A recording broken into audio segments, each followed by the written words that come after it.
2, 3, testing 1, 2, 3. This is Ralph Hayes Jr., also known as Reality Check, coming to you live over the interwebs to bring you the farcical tragedy known as spleen squeezings. Spleen squeezings. My little show, my little time before the eyes of the world.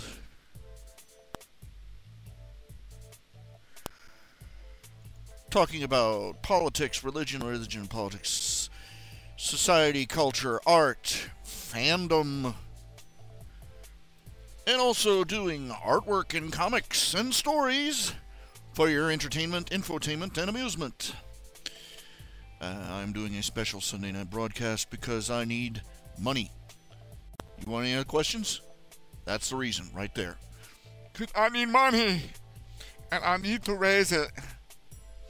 You know, I got to earn a living. Basically, what I'm doing is I'm trying to push a promotional money raising. I am doing one of the main things, one of the main attractions on this show is that every night we do live commissions. You go to my website, www.rhjunior.com. That's the address right down there, scrolling past. www.rhjunior.com, and you click on commissions, and it'll take you to a page that will have buttons and stuff. You can pick whether you want a black and white drawing or a color drawing and how many characters you want in the drawing. And hip hooray, I will draw it live on screen, on live stream here on YouTube for the really, really big show while you watch. I've already done a few commissions past couple of days. Patched over, partially patched over the financial hole. But let's be frank. This isn't one thing. I'm just going to have to be diligent. I'm going to have to be dedicated. I'm going to have to be devoted. I'm going to have to be doing this all the time. Gotta make a living. Gotta earn an income. Okay.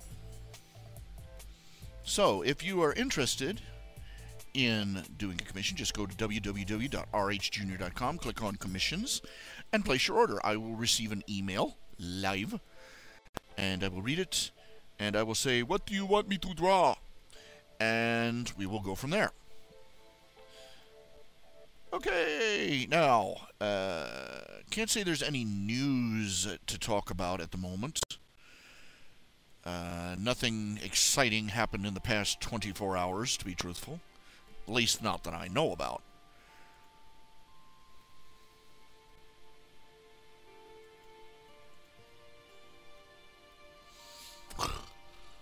Oh, excuse me.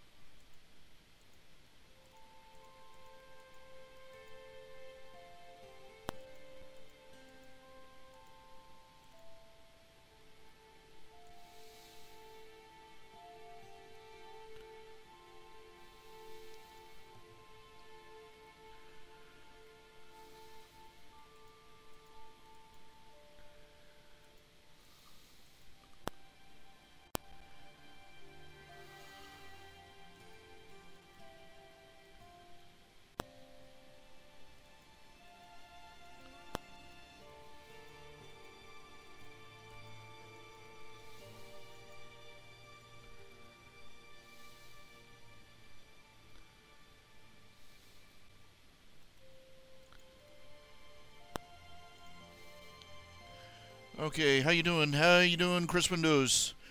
Let's see. You had a commission. I believe I already... Did I send you... Okay, let me check my email.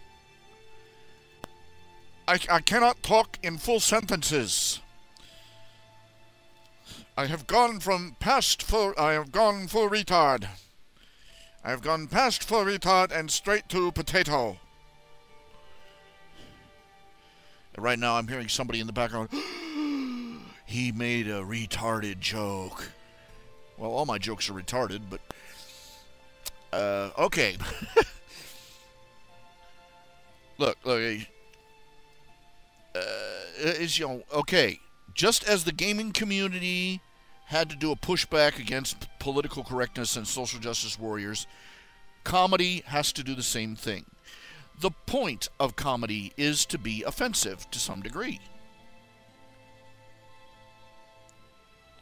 It's supposed to show you. That is the purpose of comedy. Comedy makes you laugh. It also makes you think. This is why God gave us a sense of humor. Now, they made a note. You know, they did a brain scan once, of somebody hearing a joke. They did brain scans of people listening to jokes, and they also did. You know, well, they made an interesting discovery. When you hear the punchline of a joke, if it's a really good joke, you know, when they laughed out loud, neural activity in the brain, there was like a cascade, a wave of like a wave of little lightning bolts traveling through the brain, like a storm from front to back. And they noticed that this same pattern happens whenever somebody has, you know, they had done this for people who were having, artists and inventors and scientists and scholars and people who were learning a difficult new concept, and you notice it's same pattern. You get that same wave of neural stimulation from good humor, from good jokes, from laughter, that you get when you experience a moment of inspiration, or when you finally, you know, you're trying to study a concept, a difficult mathematical or educational concept, and it just clicks. You know that moment.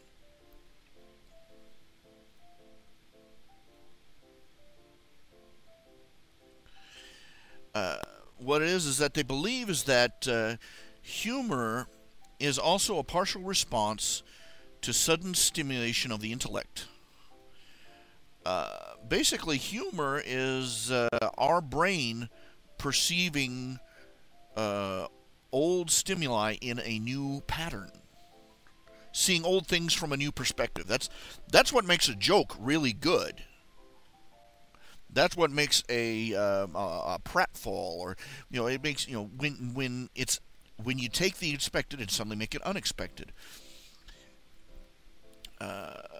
This is, you know, normally startling.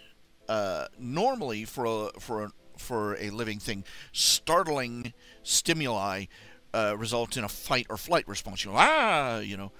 But humor is the ability of the brain to go, wow, that's new, and hey, it's kind of, you know, it's not bad.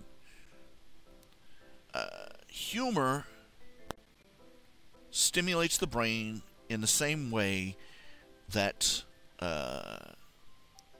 deeply intellectual concepts do, the way that art or scholastic achievement or a moment of innovation or artistic inspiration, you know, stimulates the entire brain. In other words, with your ha-ha, you get some ah-ha.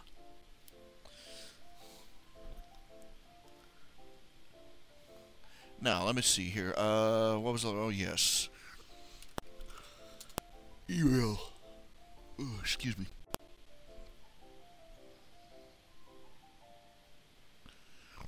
So humor is important.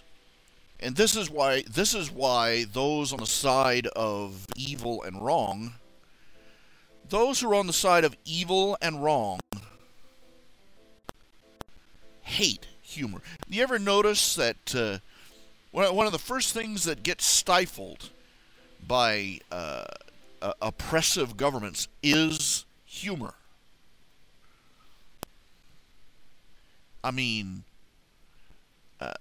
you know, that's one of the things that most despots and tyrants are known for. No sense of humor. And feminists, you know, how many feminists does it take to change a light bulb? That's not funny!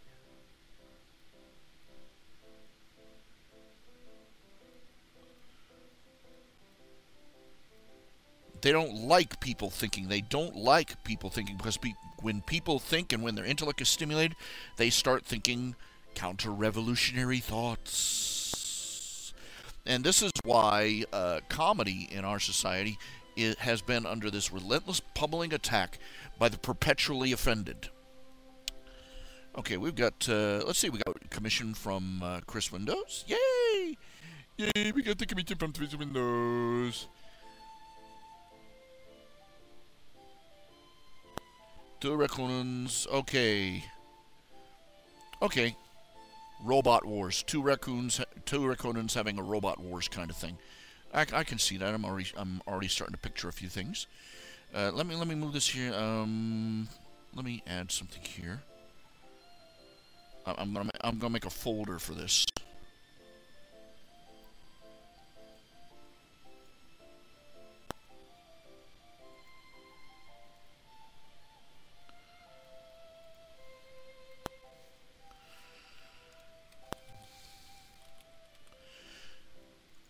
That way I can put all the information for you in one folder, and I can put all the... Okay, let's see here. Yeah.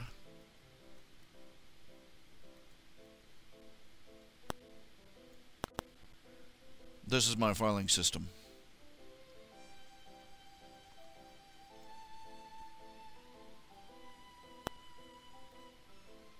Okay.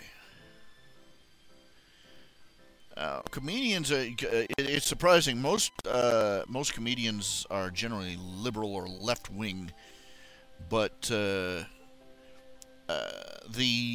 leftist progressive movement is shooting itself in the foot because they attack their own allies. They attack their allies, and it costs them.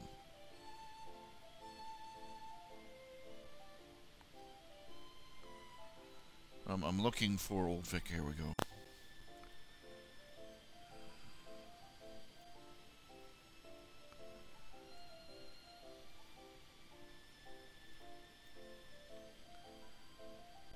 Okay.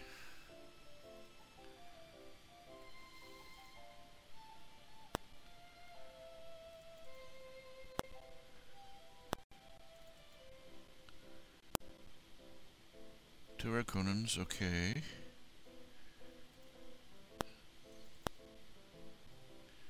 Check the payment received. Okay. You paid for 4 characters. I'm assuming you're thinking 2 raccoons and 2 robots?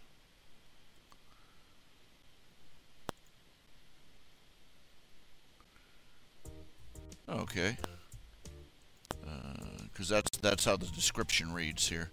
Okay, and now for the Old Vic. Let's see here, Old Vic.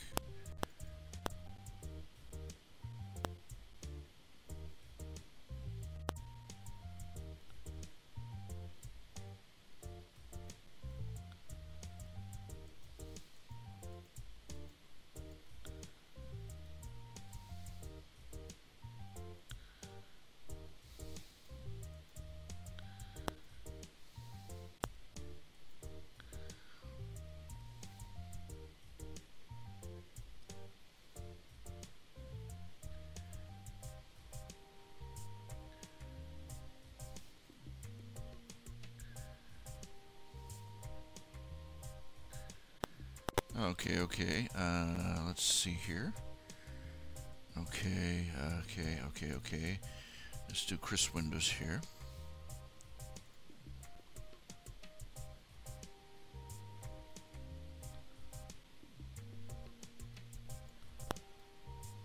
Okay. Alright. Let me get the drawing board. Drawing pad. Gotta check something here real quick. I lost my train of thought. Oh, yes, comedy. Look, it's a, you know, feminists have no sense of humor. Liberals have no sense of humor.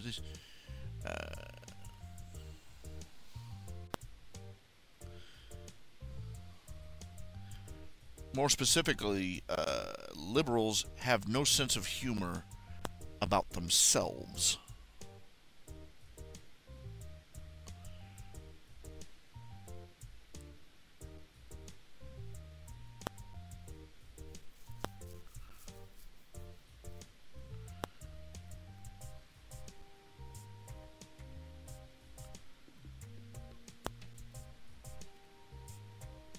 Let's see here.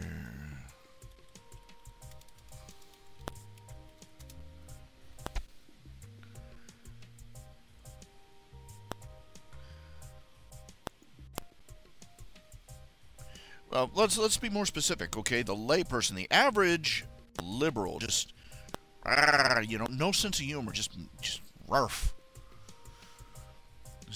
They're always offended at everything.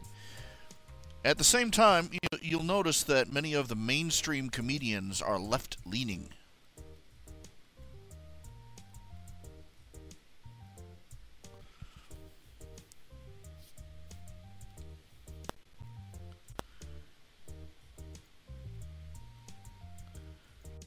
So, that's something, how do I explain that paradigm, that paradox, rather?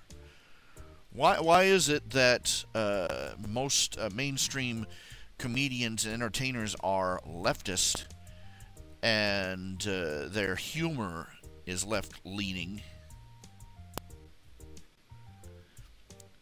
but the layperson, the leftist politicians, the leftist social activists, the leftist layperson, why are they so humor impaired?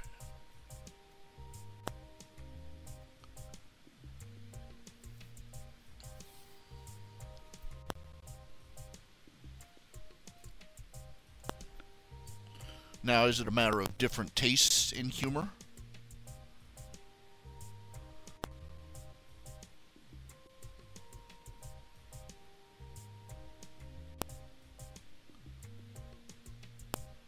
And we all say this, they have no sense of humor.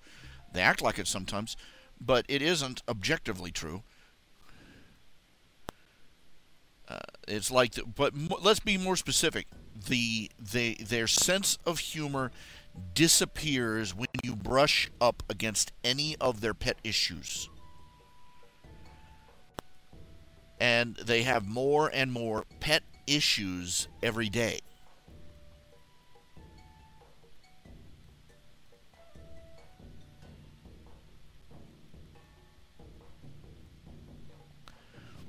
So telling a joke in a crowd of liberals is like walking a minefield.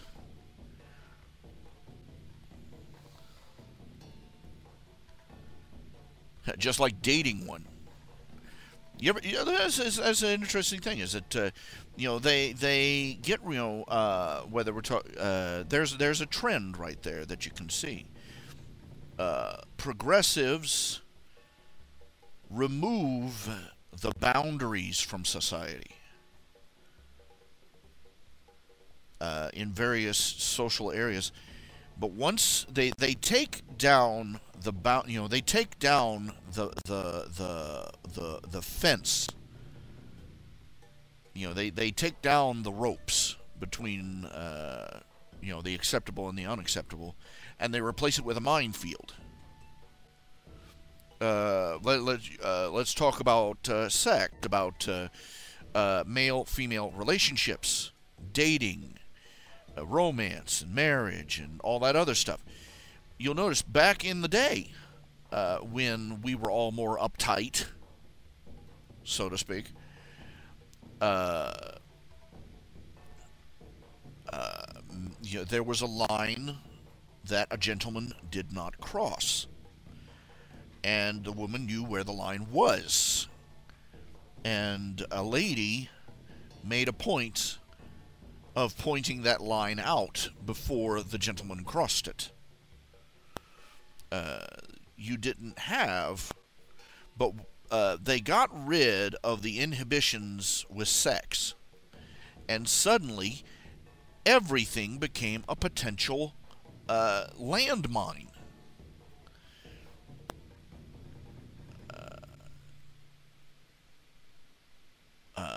Constant, with a constantly shifting map.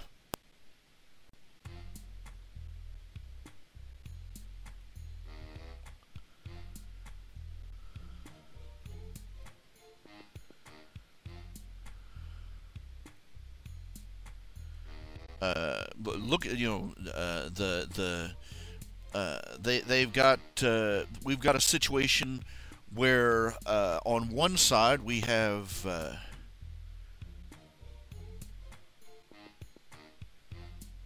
they eliminated the standards, and now you never know whether you're whether your perfectly normal behavior is suddenly going to be turned into an accusation of rape, or of sexual assault, or of offensiveness, so on and so forth. We live in a society where a man can meet a woman. She can invite him to her house, invite him indoors,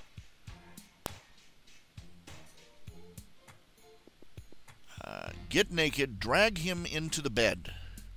Halfway through sex, she can change her mind because she didn't like how he changed positions on her. And she will go to the police station the next morning and accuse him of rape. And there are people out there who will take her seriously.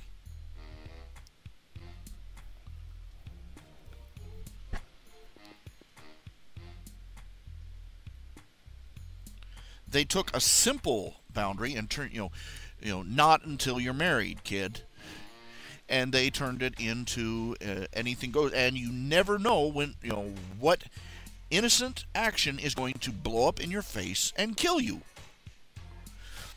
You take other things, humor. They've done the same thing. The politically correct have rampaged through the fields of humor. They took out the standards. This is crass. Don't be talking like that. And comedians became more vulgar and more profane. And you went from a stand-up comedian like Bill Cosby, and you ended up with Eddie Murphy.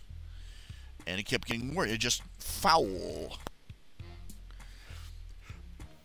And then, surprise, they didn't like all that license for some reason. And the next thing you know, speech codes, political correctness, comedy became a minefield. You could say the wrong thing at the wrong time, and the armies of the perpetually offended would fall out of the sky on you and destroy your career. And the rules were always, and still are, always changing.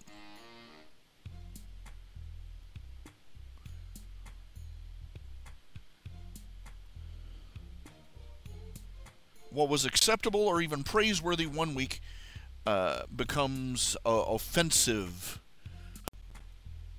and triggering the next.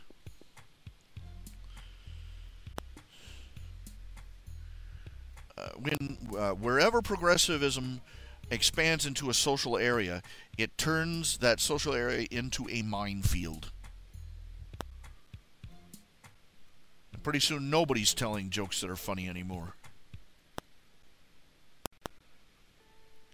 The point of humor is to shock, to surprise, to offend, even to push your perceptions outside their comfort zone, to make you think about things that cannot be broached in any other way.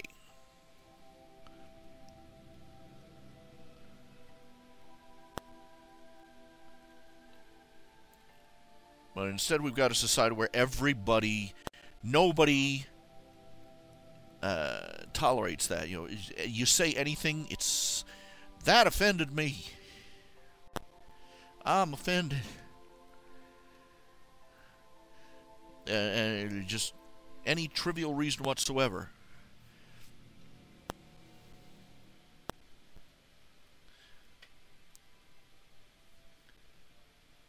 people can, and it's unsurprising that people can no longer think because they're not allowed to laugh at anything, even when it deserves to be.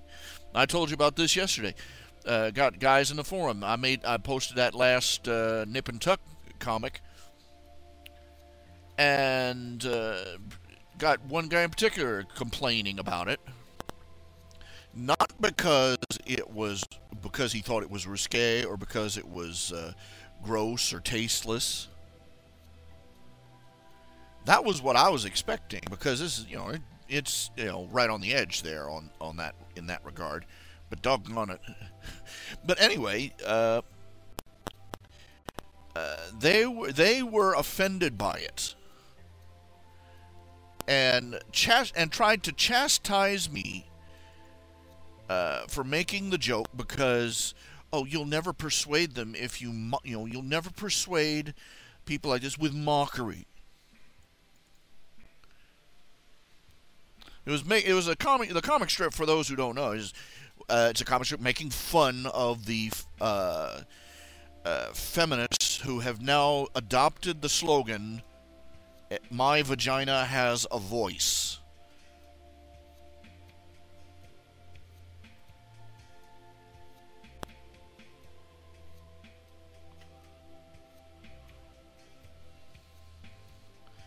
It's a spin-off of I need feminism because my vagina has a voice. That is literally, seriously,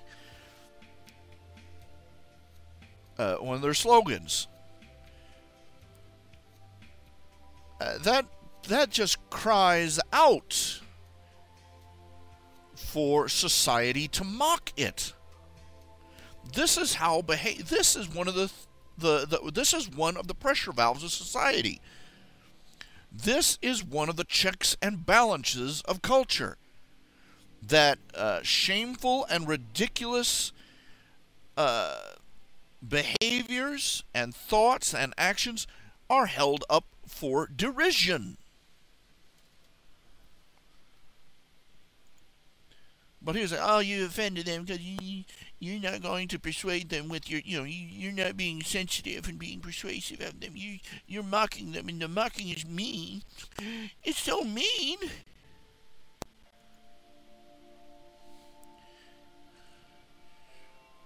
I just don't respect you anymore. Just, ugh.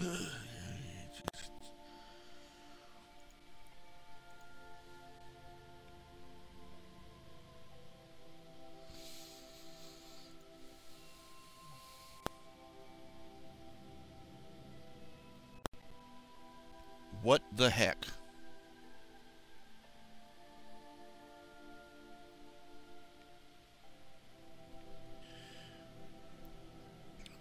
And I got somebody in my forum. I can't believe somebody had the audacity in my forums to come in there and start a social justice warrior whine fest because I was mocking. I was so mean as to make fun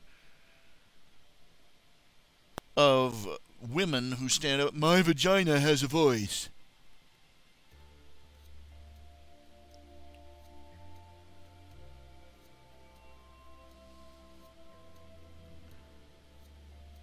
You see, because the PC messiahs have decreed that there are only certain things you're allowed to make fun of anymore.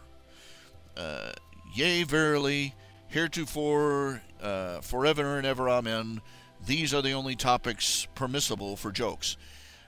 White people, straight people, Christian people, and fat people.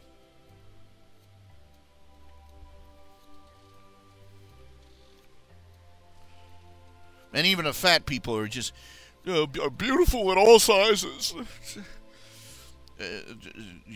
Okay, just yes, there's a range for what constitutes a healthy body. But when you're taking photographs of you with an aerial camera,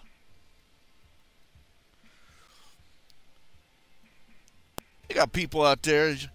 It's sad, there was a time when the fattest man on earth was 400 pounds. I weigh 440.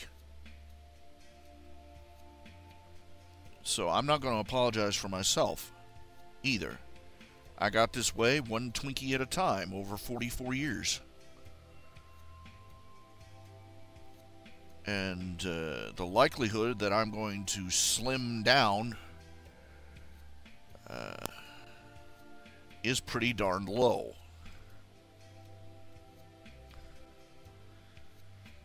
But, you know, I get that there are people, you know, there is a range. And that society is obsessed, overly obsessed, with looking like you have your own dietitian and personal trainer on speed dial. But when they're having to send up camera drones to take a full screen photo of you, I mean, they got photos of people out there. Jabba the Hutt is going, damn, woman. I mean, there were photographs of people. I have seen these people. A woman's arm was the size of my entire body. Do you understand what I'm saying?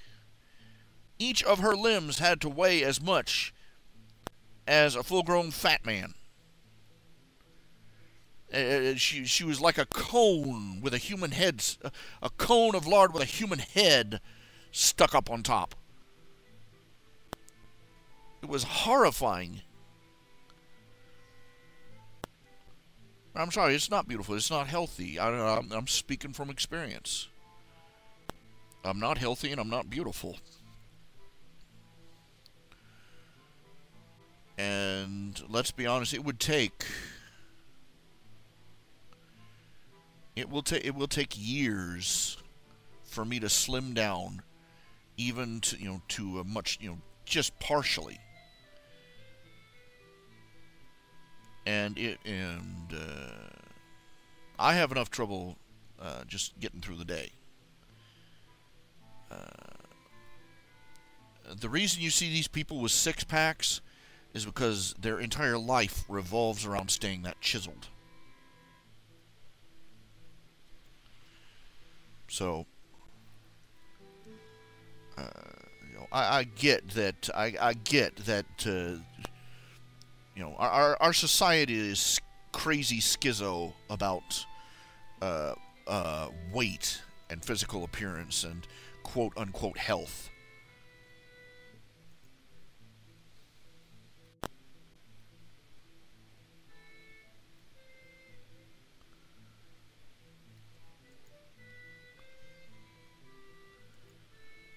And these fat acceptance people are just at the other end of the teeter-totter of crazy.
Despite the fact that obesity is one, your physical weight has got to be one of the least important things about your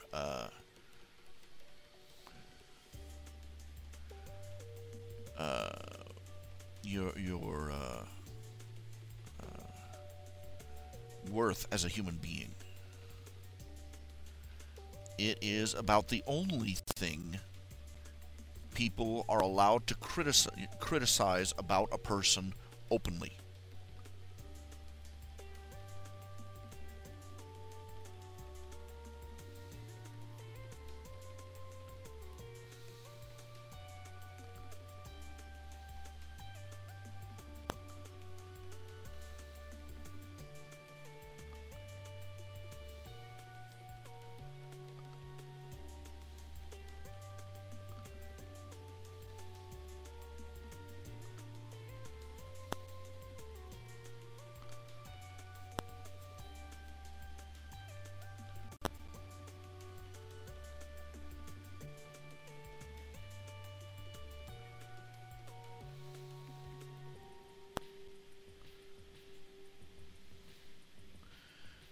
Britney Spears, when she started making her comeback tour. Okay, Britney Spears. She had given birth. She'd get 2 kids. Let me see if I can pull up that image. Here, let's see. This was after she had had 2 kids and had spent a year away from touring.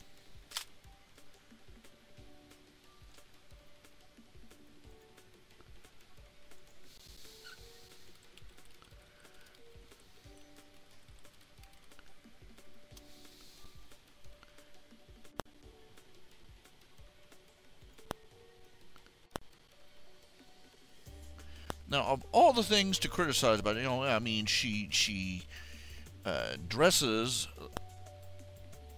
like a hooker.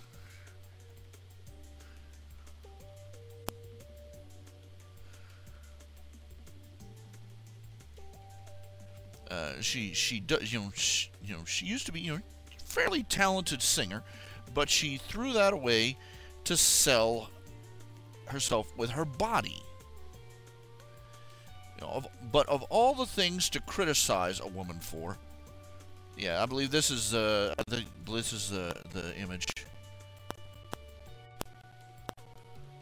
Look at this. Look at this woman.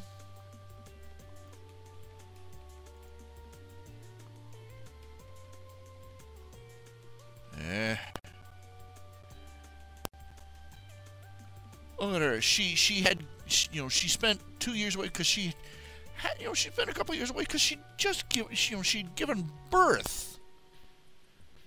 This is a woman in this picture. This woman here has given birth twice, and she had spent the last year, just raising her new baby,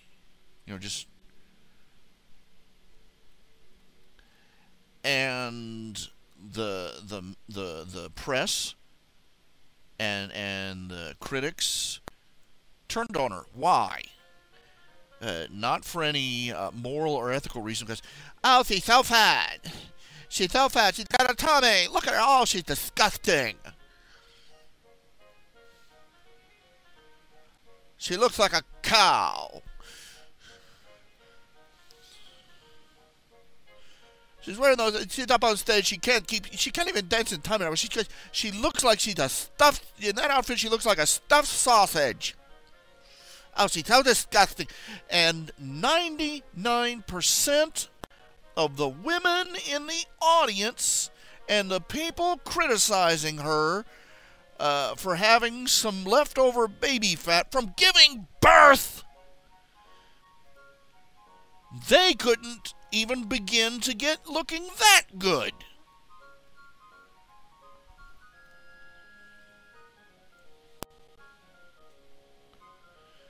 Some fashion critic out there with her, some fashion critic in the audience with her horse face, buck teeth, and a mustache growing on her. Oh, she's so disgusting, but she's just so pudgy.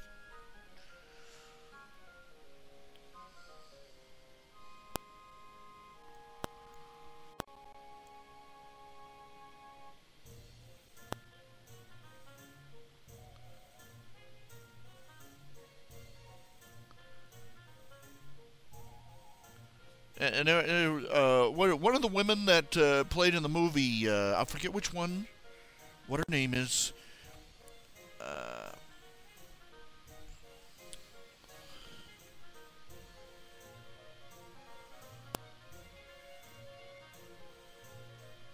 She was the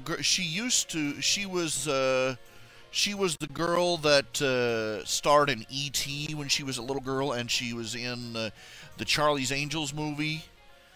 And everybody was, oh, she's so, everybody was criticizing, oh, she's so pudgy, she's so round face, you got moon pie face. And there wasn't a man on the planet who would kick her out of the hammock for eating crackers, you know what I'm saying? Good night. On one end, we've got the Hollywood elite, who are literally the Hollywood elite and the paparazzi, who are literally just this incestuous cannibalistic relationship where they're driving these people to kill themselves, literally. The epidemic of anorexia in Hollywood. What could possibly be the cause? And down the entire front pages of Cosmo, or half the stories are about this woman used to be a star, now she's such a fat pig, and the other half is lose 50 pounds in 2 weeks living on lettuce, you know. And they're all running around. We just can't understand why there's so many young women who are suffering from anorexia.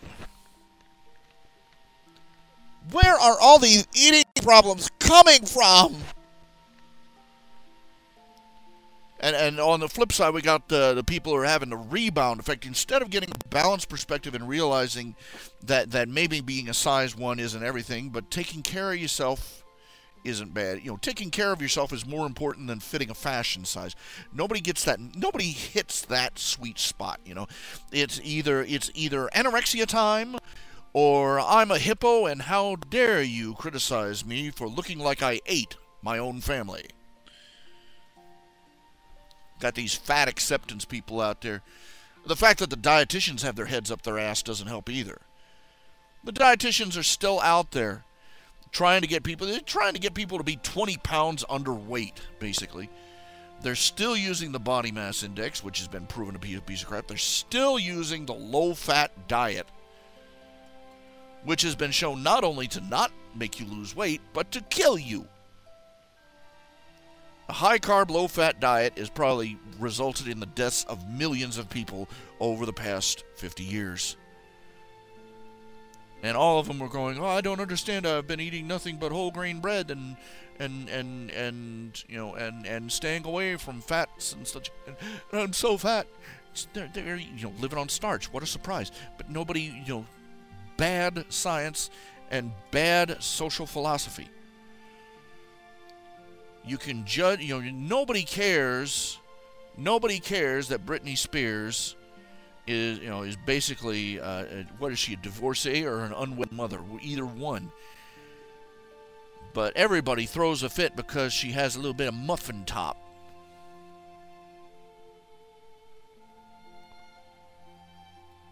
Nobody cares that she was strutting up on stage in a lace bra and panties, but they noticed that she might have, she had a little baby fat off her thighs. Oh my gosh! It's the end of the world, and you're a low, despicable, filthy, vile person for being, not for being a horrible human being, but for being fat. I love how eating disorders go in either direction, but they only have sympathy for the anorexics. But the people who have eating disorders in the other direction, they're despised.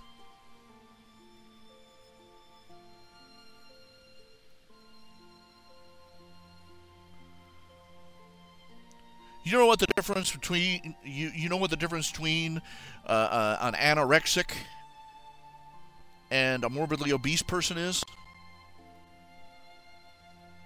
One of them doesn't throw up after every meal.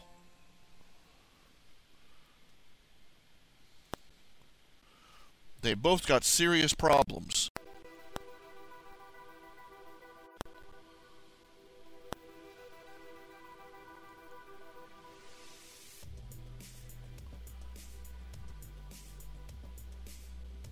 No pity.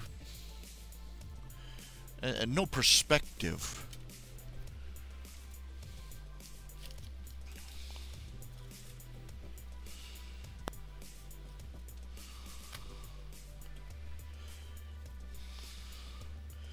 And let's be fair, I mean, let's be fair. Looking, ended up looking like, no, outside of Santa Claus, nobody looks good fat. Okay? But we need to develop a understanding that there's a little bit more of a range of what's acceptable in the human body than, just the size 2s and 3s we see on the talk show, on the talk shows on TV.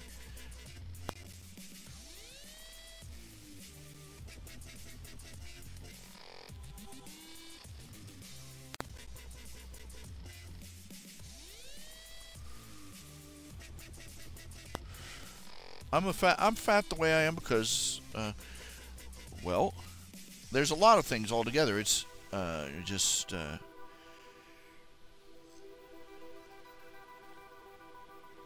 I don't get enough exercise.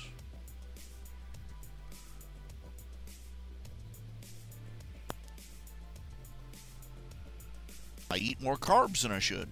It's not like, I eat more and I eat more particularly more carbs than I should, and there it is.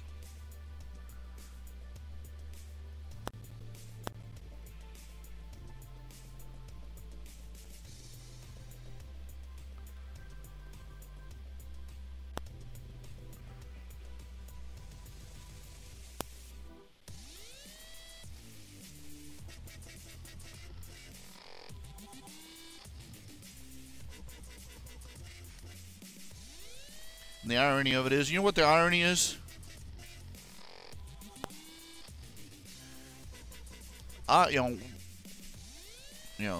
The surest sign that I'll have hit, I could go on a diet starting today, and I could,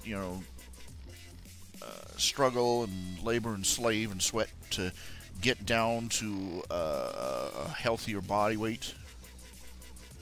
By the time I did, that's about the time that the food shortages would start. That's my luck. That's my karma.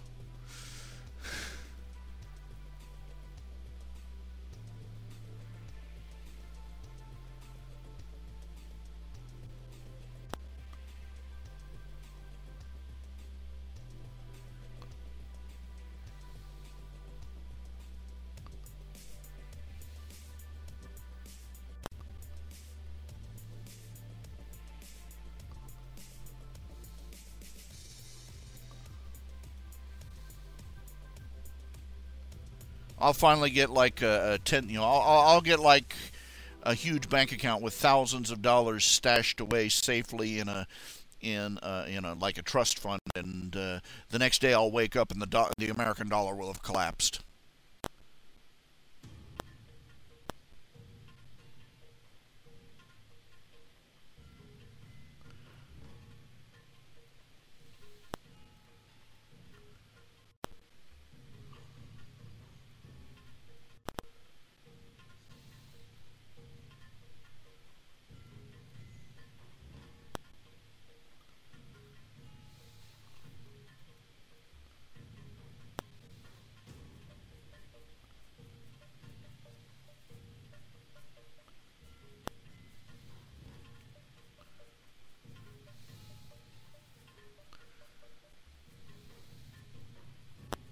I'll win the lottery and die the next day. That's my life.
not to sound too bitter, but some days that's how it feels that my life's going to go.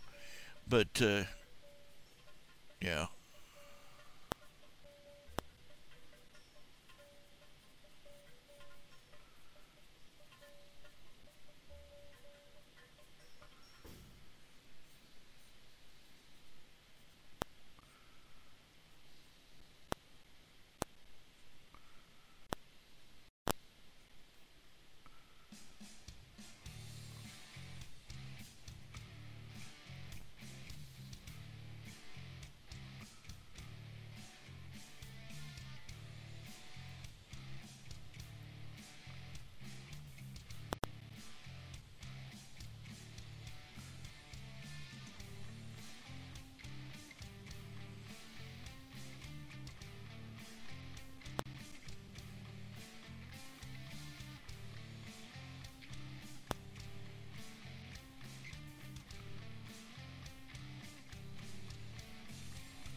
back in the back when I was about 12 years old, we were driving along one day, and it was a typical route we traveled down the highway, away from the city back home. And we looked over, and there was a new mosque going up just off the highway. And my dad said, he said, "That's it. That's the final warning sign." We asked him, "What do you mean?" He said, 20 years. It says it's a regular historical pattern. 20 years after Muslims set down a mosque in a new area, they start agitating, start causing problems. And 20 years after that, they'll have overwhelmed the area and basically taken it over. And that mosque popping up in the middle of Ohio, he said, "That's it. This country's days are numbered."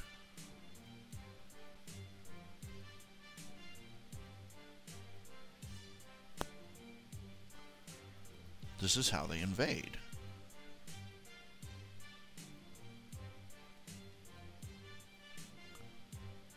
This is how they have always invaded.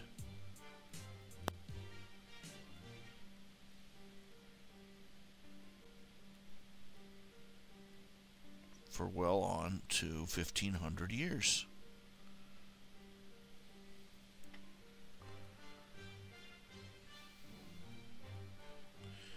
I think I've read somewhere that the breaking point is something like a 15% population. I forget exactly how much.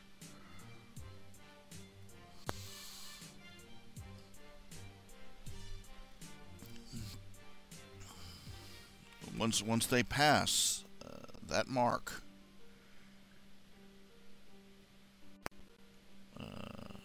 they stop living peacefully and start just smashing everything they can reach.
This country turned its back on God, and God said, "Fine, you want to do your own thing, fine." And He has left us to be the chew toy of the likes of the Islamic Caliphate.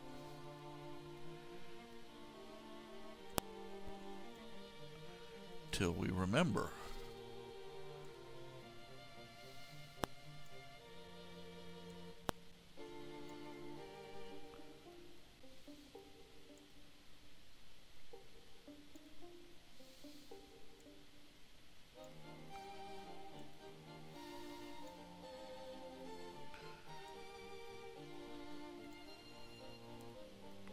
God help you if you tell anybody that. God help you if you tell them that our nation's sexual depravity and its rampant infanticide and its sloth and its greed and its and its wickedness has displeased God.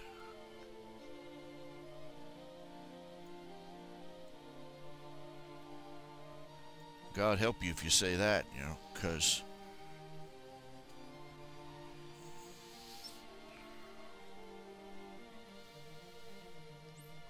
that's the cue for them to go, get all over you.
Getting a little drowsy, a little tired.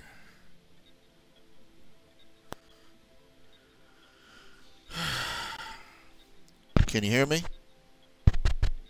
Testing.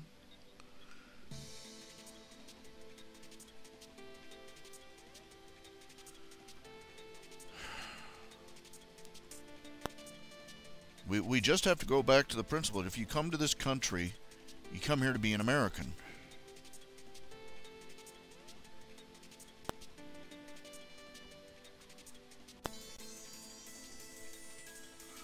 I love these people. They try and call us hypocrites by pointing out, look at the Indians.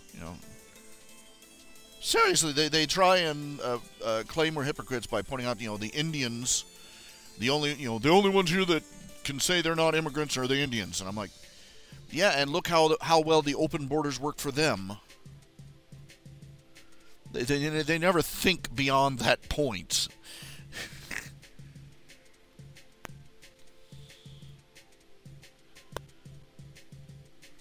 And if the Indians had gotten off their asses and said no more immigrants, they'd still have a country, wouldn't they? In fact, they'd actually be a country for the first time.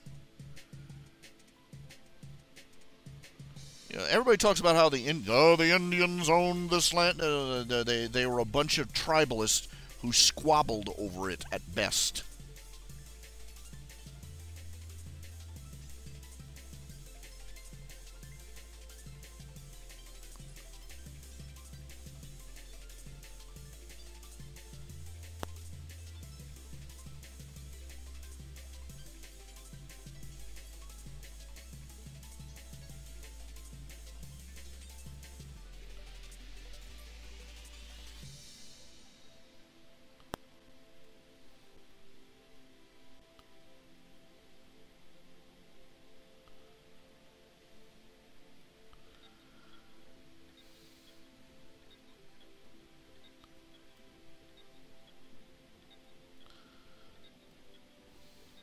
Oh, the white man came over here and massacred the Indians.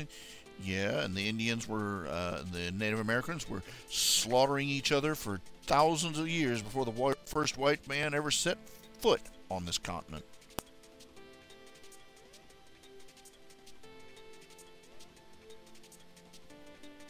If anything, we put a stop to the slaughter of the Indians in the long run. There are more Native American descendants alive today than there were when we first arrived.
I just realized that doesn't work. I just...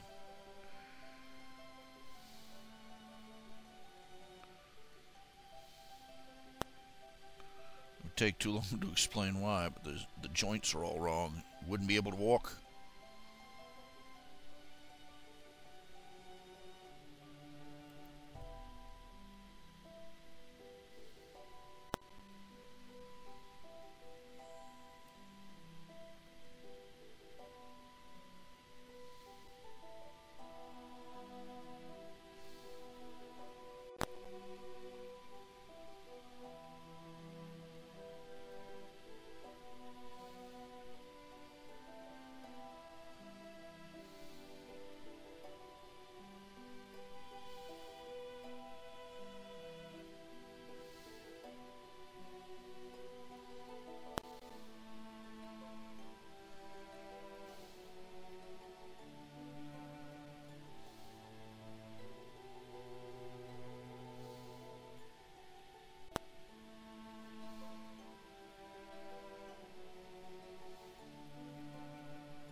whenever you're watching the cartoons, the set or the kid shows, or a movie, and like the villains had this doomsday machine or device that was counting down, to whatever it was supposed to do.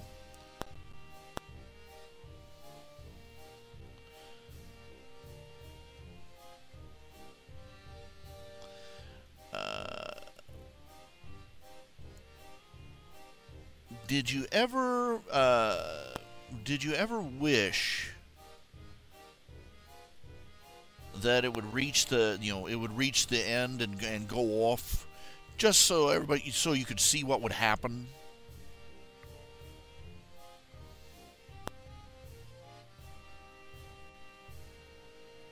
It's just, it was always so anticlimactic, you know, they're describing all this sorts of horrible and or incredible, unbelievable, world-shattering things that were supposed to happen, and then the good guys managed to stop it with 1 minute left, 1 second left on the counter.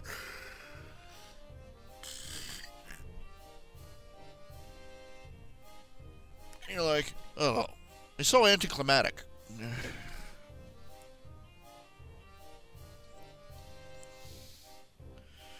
That's why certain movies I've always liked, because you actually see the villains manage to line up all the stones for the Great Conjunction, or trigger the Doomsday device, or the good guys still win at the end. It's just that you actually see, oh yeah, there really were,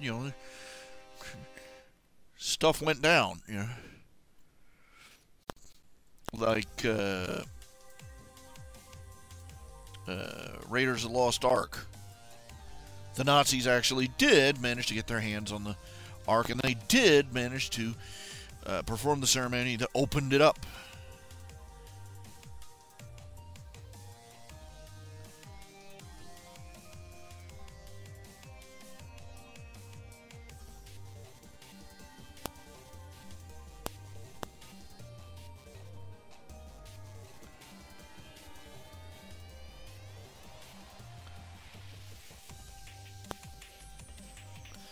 And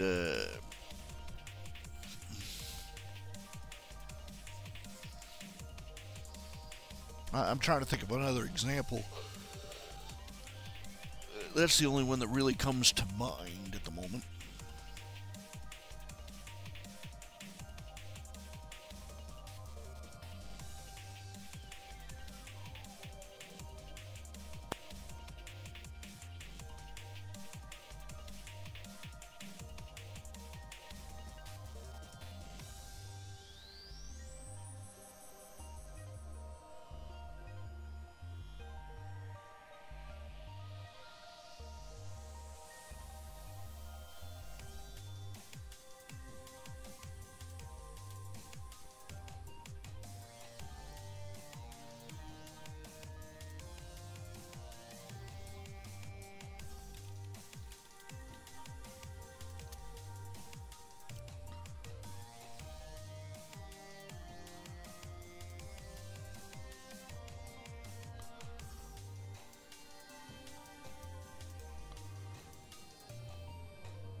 Yeah.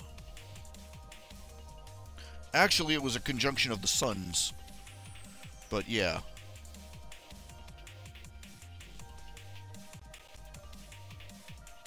Galaxy Quest, that was the good guys firing the secret super weapon. But,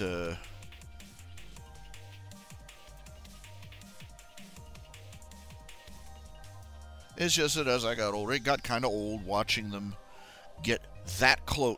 It got tiresome watching the bad guys get that close.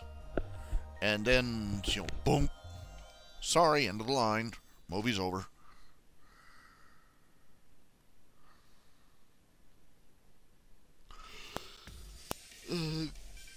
Ghostbusters. The original Ghostbusters. The bad guys actually managed to crack open, the gatekeeper and the keymaster actually managed to open it up, and here comes Gozer the Gozerian and Zool and then we, Giant Marshmallow Man.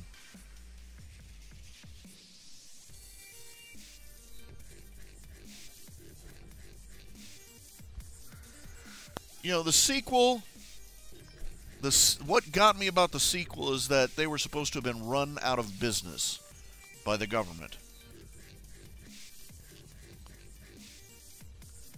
And the cover story was, oh, these guys, they faked it all.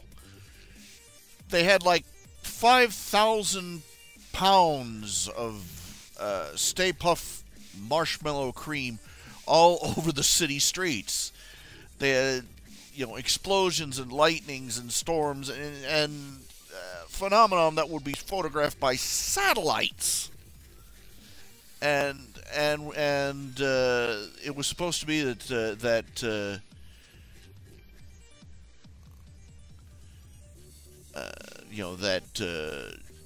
nobody believed that they had actually saved the city, and I'm like, come on. And everybody in the city is running around with ghosts and goblins and monsters chasing them down the alleys, and I'm, come on. New Yorkers are skeptical, but not that skeptical.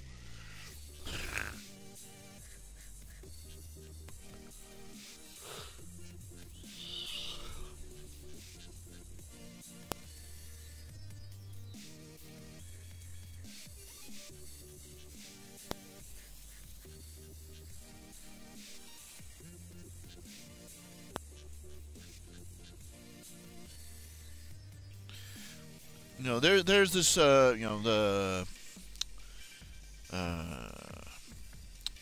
are these games by White Wolf, role-playing games. They got Vampire. They used to be the old World of Darkness games. Vampire, the Requiem, Werewolf, the Apocalypse, Mage, the Ascension. All the different splat books for different. Anyway, the premise behind Mage, the Ascension is that magic, magic was real, but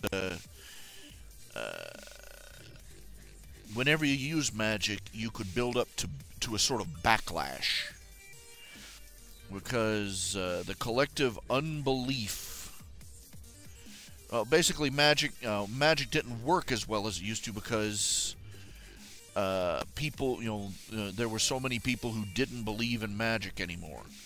And that their collective unbelief caused magic to have a sort of backlash whenever you used it.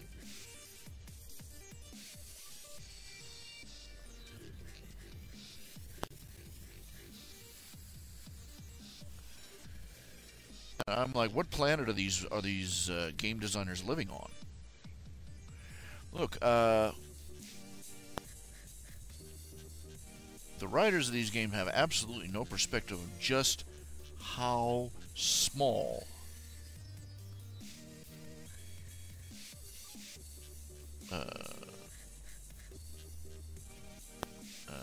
the civilized world is. How few people of the 6 billion on this earth live in Western civilizations, and how few are skeptical of the supernatural. The vast majority of people on this earth believe in the supernatural. There are nations on this planet where people are still driving stakes through the hearts of corpses to keep them from rising again as vampires. There are places where there are towns that are basically refugee camps for women in Africa who have been accused of witchcraft. There are people all over. I mean, even in the heart of Skepticism Central, There are people, right here in America and in England, and right there in the middle of their high-tech skyscraper in front of their computer, sipping their soy latte and reading their horoscope off a website. People people do not believe in science. They believe, the people believe in science, but everybody believes in some form of supernatural. There are very few, like 1 to 2% of the world's population at most is atheist. And I mean hardcore, no paranormal, utter materialist atheist. Do you dig what I'm saying? And in fact, most of the people who claim to believe in science don't really believe in science. They believe in scientism. The white lab coats and the bubbling beakers in the labs, and science will accomplish anything. And they watch Bill Nye the Science Guy and think that they're cutting edge intellectuals.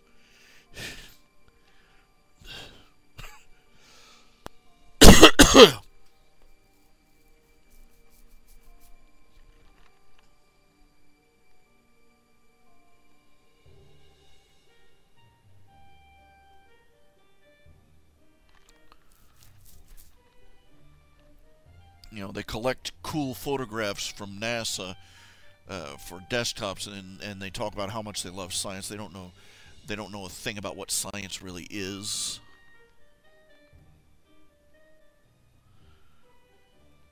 And they laugh at creationists and call them unscientific, even though they don't know what the meaning of the word is. The average scientist working for the Institute for Creation Research, Answers in Genesis company, has more degrees stuck in his hip pocket than their detractors have dollar bills.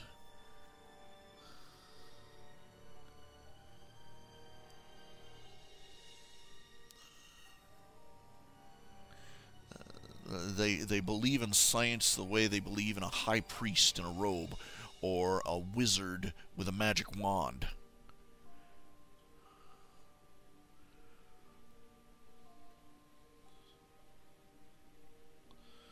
And the main premise of the game is that you have to be careful about doing magic and making sure that you hide it, because if the mundane saw it, their disbelief in what they're seeing could make your spell fritz out.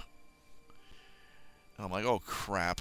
Do you know how easy it would be to disguise magic as quote-unquote science?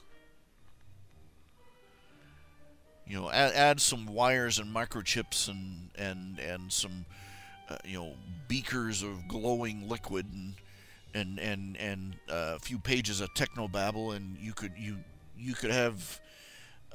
could perform a magic that defied every known law of physics, and they'd sit there, oh yes, that's real good science there. You're sciencing all over the place.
There are people out there who think that healing with crystals is science. It's modern science. Quackery! I mean, the so-called fields of science are full of, there are so many quacks roaming around under the aegis of science that you might as well call it the duck factory.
I have to see, I'm a little sleepy right now. Just resting my eyes a bit.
Excuse me.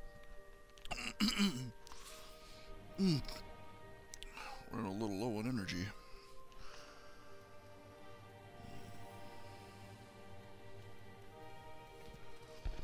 Okay, I'll be right back. Just gotta take care of something.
has a trailer parked out in front, van parked out in front of the trailer. Yep.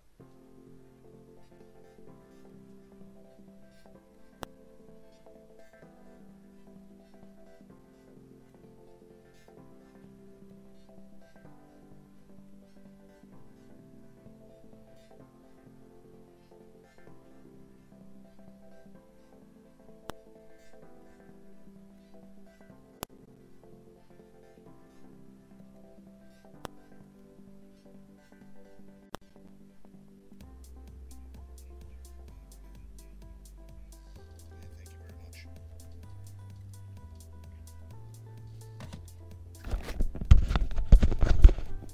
And I return. Hello, hello, hello.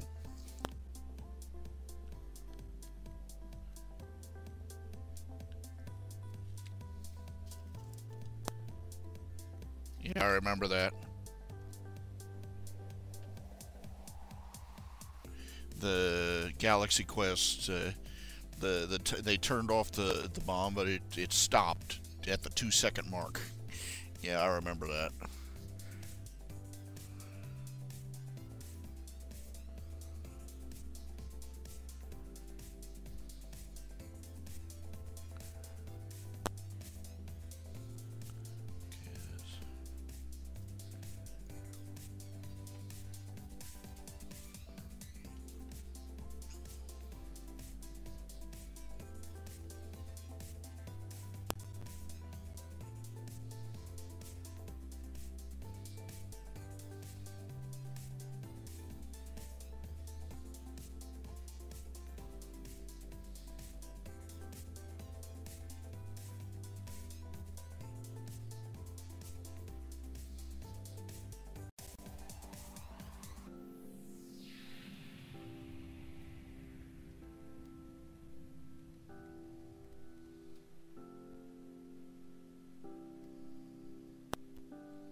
I was talking yesterday about the latest My Little Pony episode,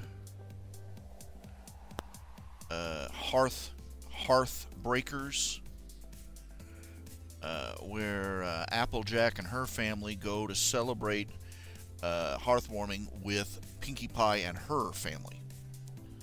And I'll boil it down to you. Okay, the entire episode, every time we've seen the pies, the writers have been emphasizing to the reader, just spelling it out in 20-foot high neon letters.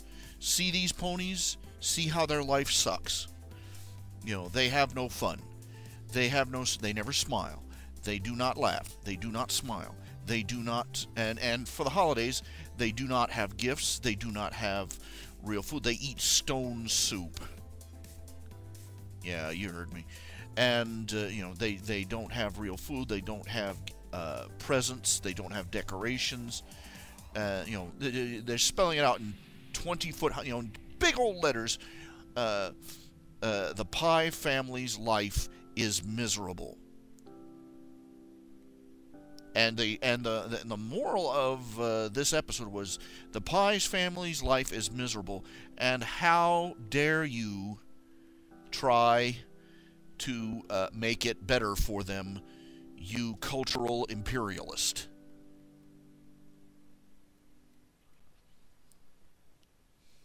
Seriously, that was the whole message. Is they get there, and little Apple Bloom's all excited about all the presents and the food and everything, and Applejack is thrilled about how they're going to all have the traditions, the actual traditions of the holiday, the games and the festivities and the dolls over the hearth and all this other stuff, and they get there and it's a parade of horrors.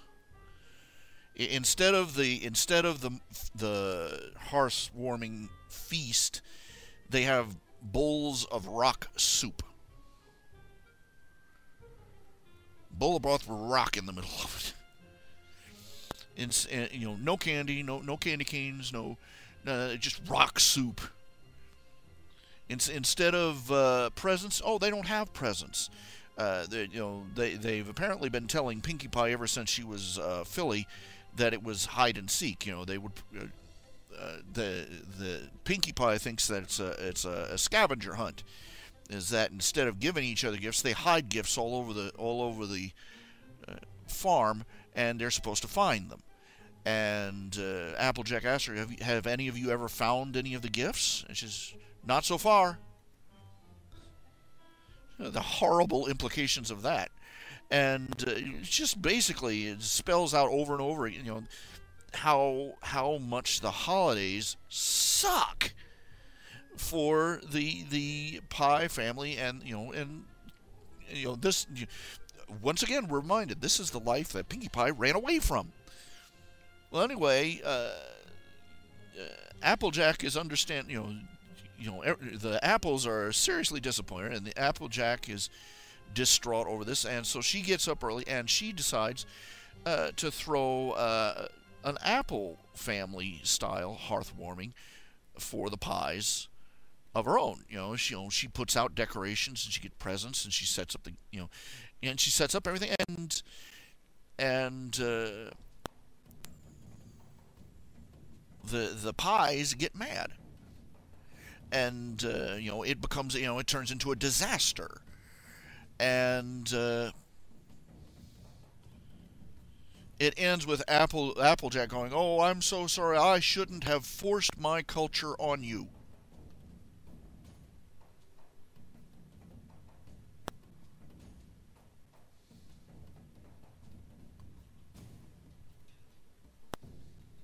Think about that. Think about that. We've reached a point of political correctness where we literally cannot look at somebody else's life, see that it sucks, and try and make it better, because that's offensive to cultural sensitivity. That's an offense against the dogma of cultural sensitivity.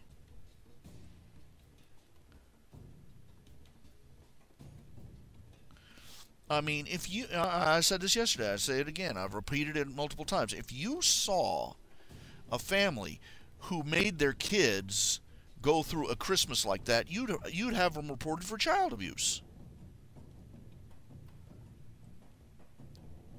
It's just a miserable, joyless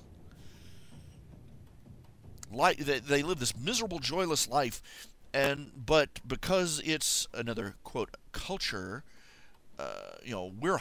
Anybody that thinks it's bad and it needs to be fixed is a horrible person.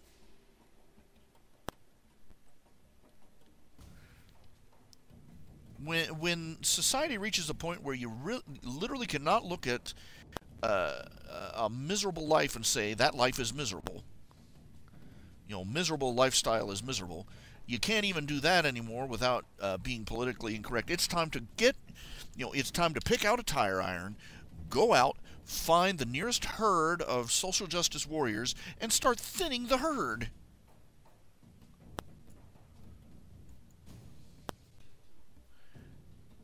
Good night.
when you can't criticize horrible traditions.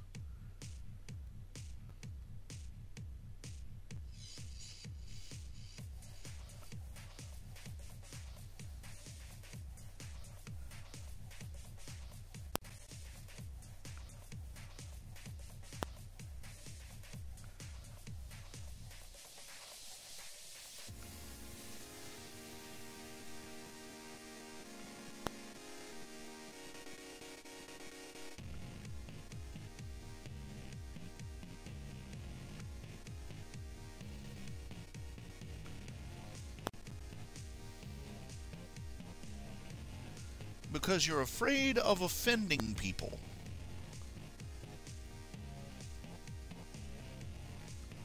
That's terrible. It's...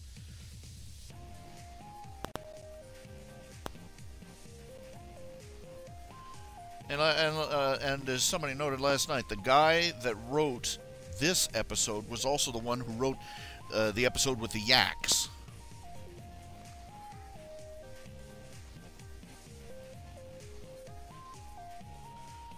And so basically this author has demonstrated that he's one of these people's, fresh off the turnip wagon from Beverly Hills.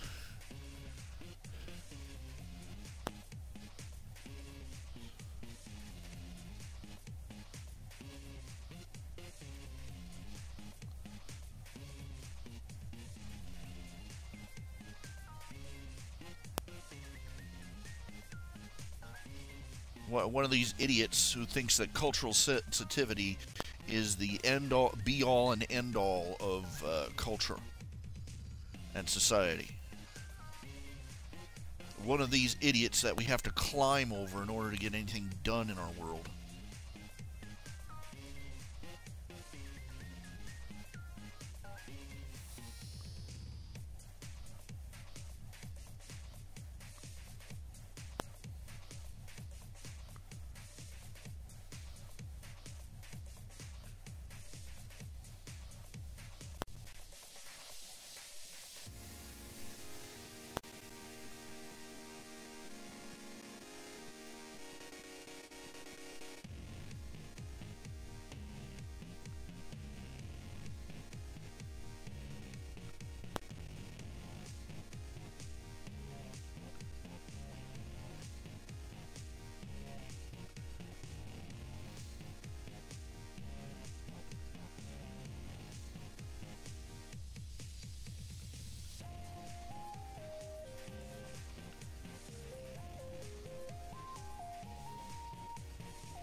And it just depressed me because you look at Pinkie Pie's sisters, they're already screwed up. One's an emotionless mannequin.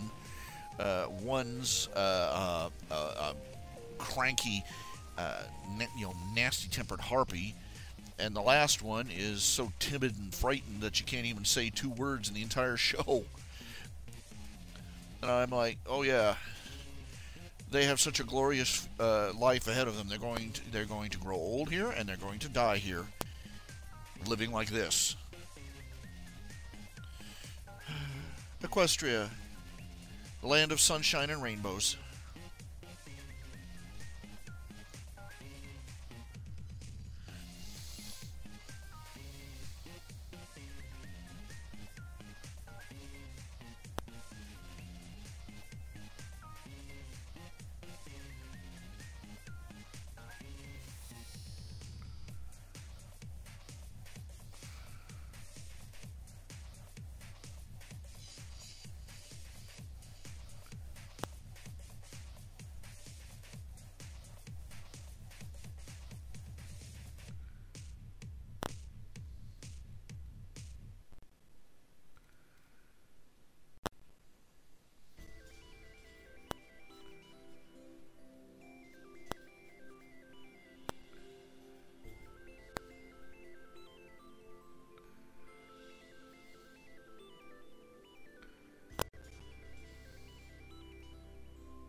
And the sad thing is that despite the fact that Pinkie Pie herself said it, she in her Cutie Mark story, in the Cutie Mark Chronicles, she said it was a miserable life.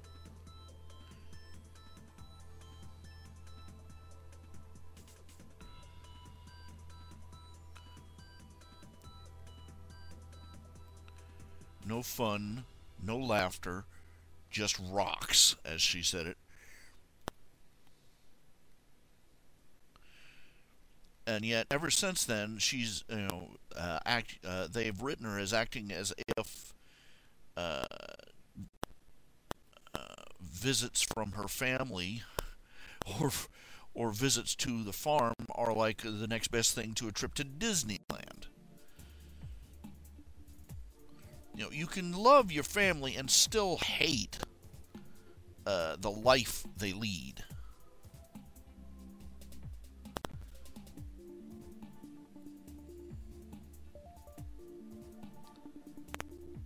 Especially if they want, if they try to make you lead it with them.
Yeah, that's what I've been saying, but nobody, that the CMC Cutie Marks being almost identical, and Starlight Glimmer, I pointed out, didn't we go over this?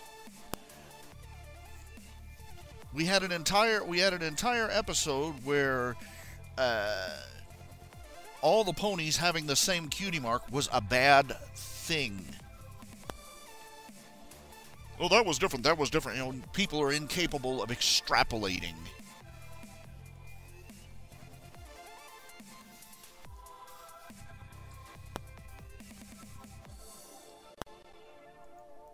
It was bad for the people of for the ponies of Equal Town to all have the same cutie mark.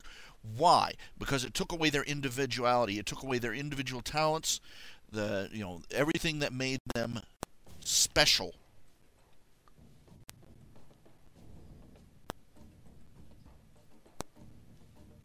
And made them homogenous. So why is it good for the Cutie Mark Crusaders to all be branded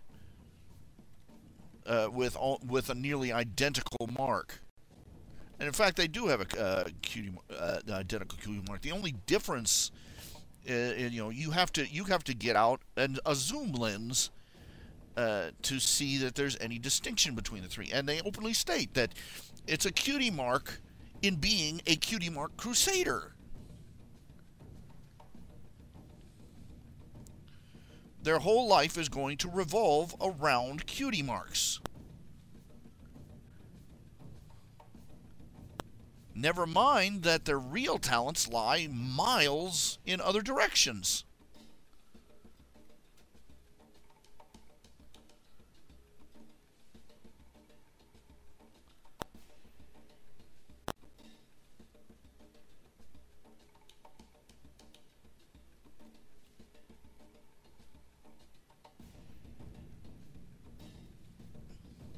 I guess somebody in the, I guess one of the limousine liberals running things in Hasbro decided they were getting just a little bit too individualistic with the whole cutie mark thing. Remember, the most important thing is to be part of a collective identity. One of us, gobble gobble.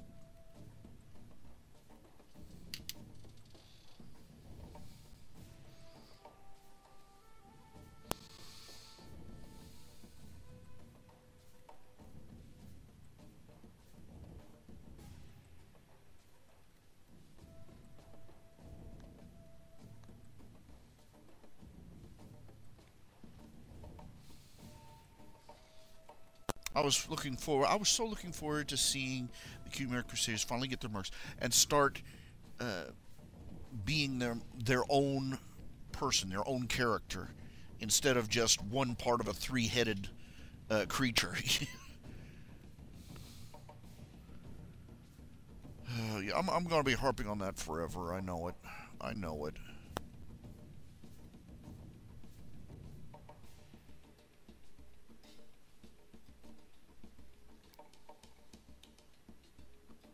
Sometimes it feels like I'm being punished for finding anything that I happen to like. Oh, you happen to like this particular here. Here, let's fix it up for ya!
Like it's punishment from God for being a fan of anything.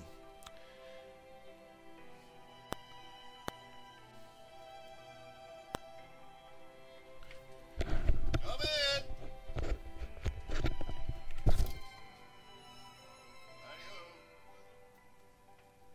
Another day in the trenches, huh?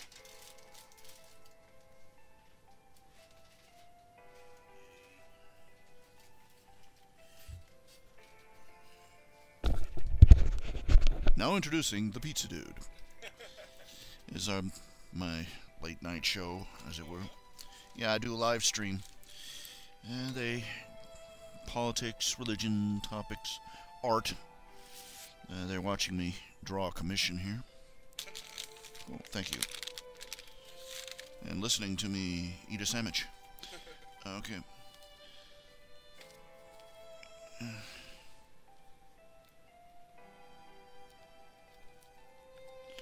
Okay, and what's your name, man?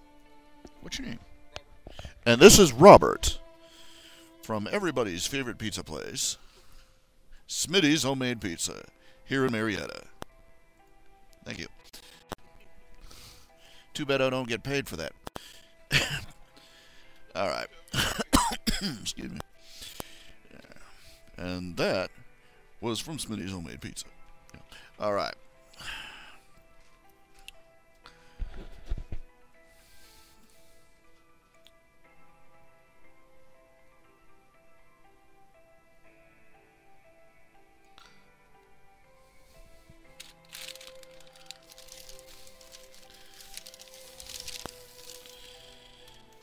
Yeah, what the heck was that with that fat pony in that one Rarity episode? What was that all about?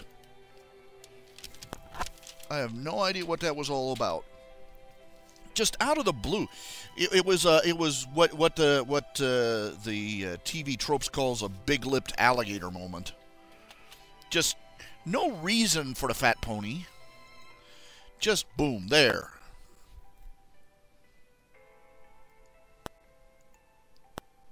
It's like, boom, release the Kraken, you know. What was that? I don't know. I kind of wonder if somebody wasn't doing a take that to somebody some executive they didn't like. I mean, really.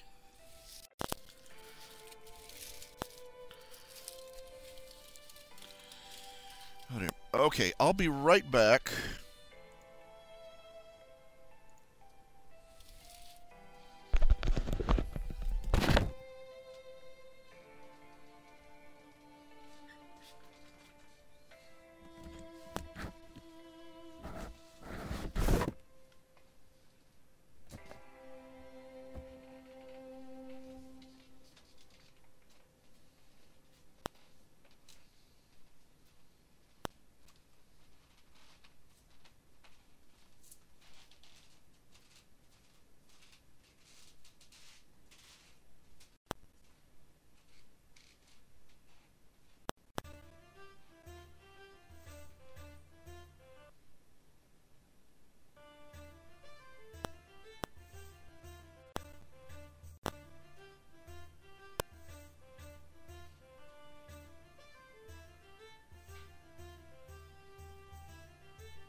Excuse me.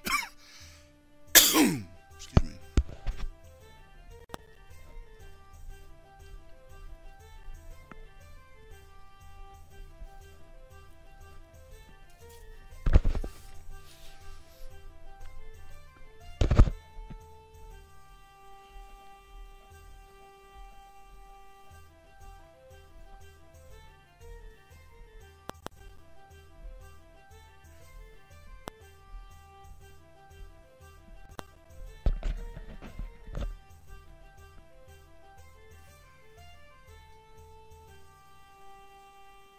frankly, most of what we saw in that hearthwarming episode,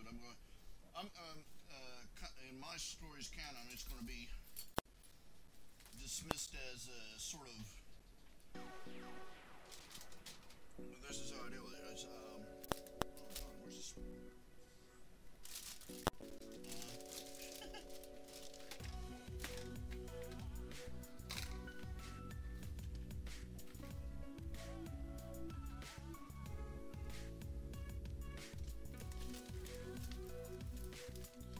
Basically, I'm going to have Pinkie Pie look at Luna and say, that's an ethnic slur.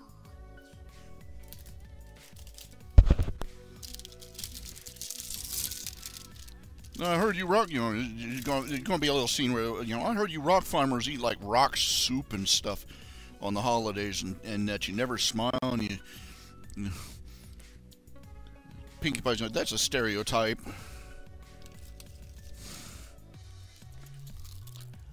You know what I mean? You racist bastards.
Yeah. Artistically, the Cutie Mark Crusaders marks are terrible. They're cluttered, the colors clash, and they're also so small that you can't see what they are. Even compared to other ponies their size, their Cutie Marks are like 1/3 the size. And the sentiment behind them is terrible. That their individual talents. I mean, the whole point of Cutie Marks, right from the beginning of the show, was that a pony gets their individual Cutie Mark when they realize what is unique and special about them. And when do they? And when in this canon-breaking episode, when do they get their Cutie Marks? When they all get together and say, oh, we don't care if we never get a Cutie Mark, as long as we can stay together forever. And completely out of left field, they get 3 virtually identical Cutie Marks. They're basically military. They're basically military organization badges.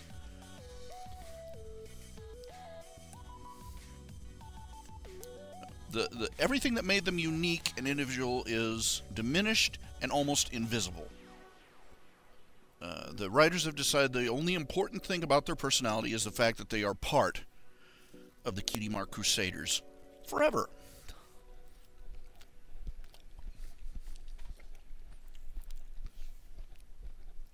After all those episodes, 5 seasons of them, they decided that the most important thing about the Cutie Mark Crusaders was when they helped Troubleshoes figure out his special talent.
The episode was just like Twilight Sparkle's ascension to alicornhood. It was annoying. It was trite. It had a ridiculous number of musical numbers. It violated canon in several different ways. It introduced magic that, that never existed before in the show. And the end result was utterly dissatisfying to any discerning fan.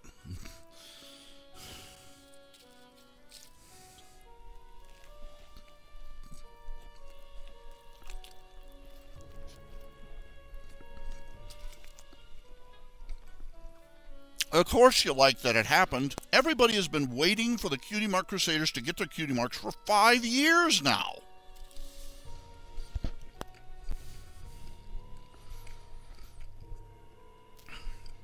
And like I've been saying, it's like getting a wish granted by a jerk-ass genie.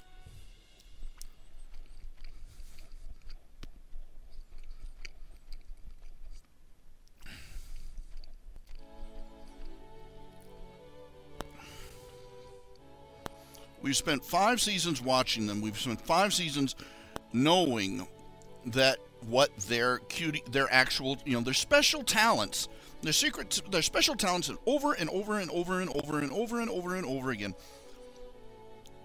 Applejack, Apple Bloom. She's a born engineer. She builds stuff, and she builds and makes stuff.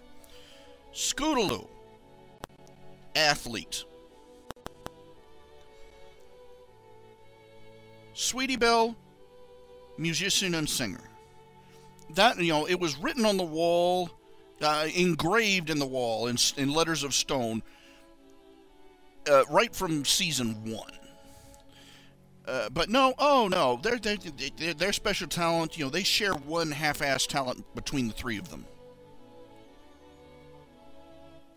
Cutie Mark Crusading.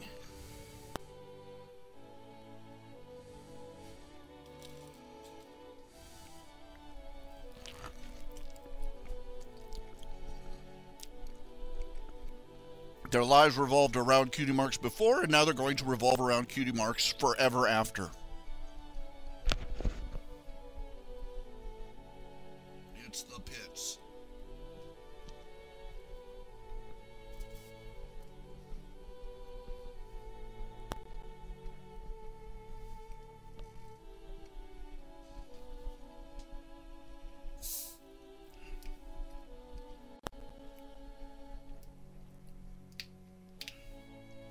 Getting a Cutie Mark that's the same as all your friends, that's like getting a participation award.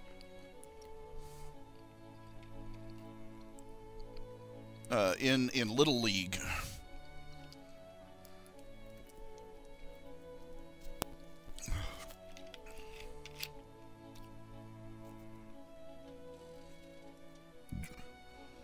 That's it. They got the Cutie Mark equivalent of a participation trophy.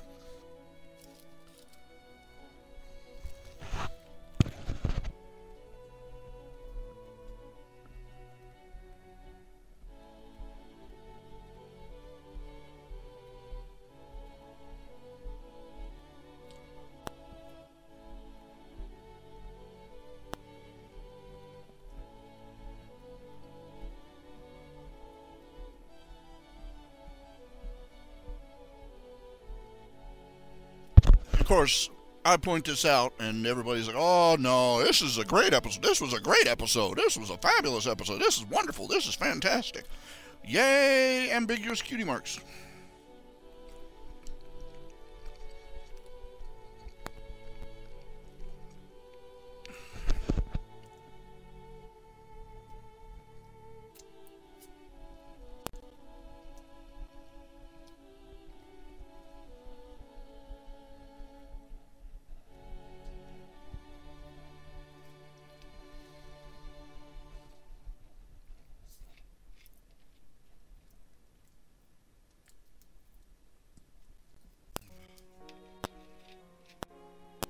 Audience, The Cutie Mark Crusaders in the audience don't have their cutie marks yet.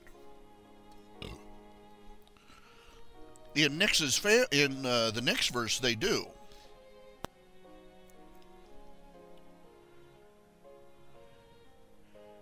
They all got them on the same night, but under different circumstances.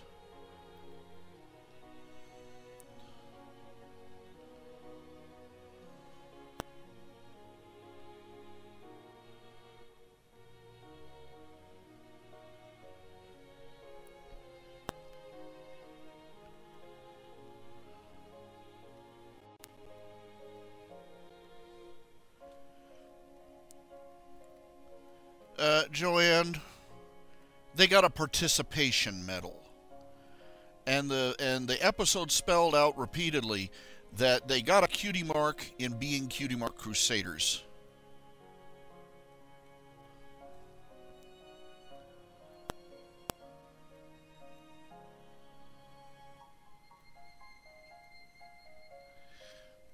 Joanne, if you get your identity from being a part of a collective, you're part of the problem.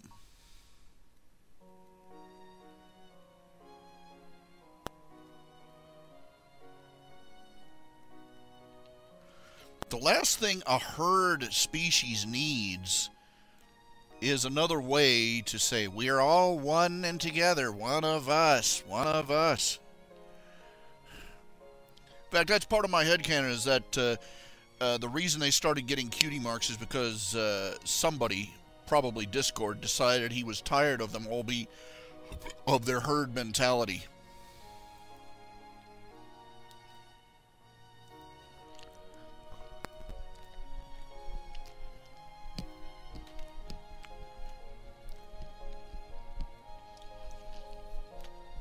Comtean altruism there, Joanne.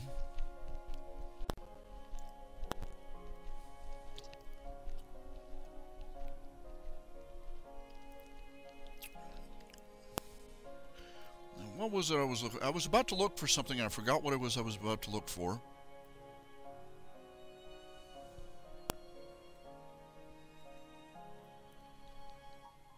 I can't remember.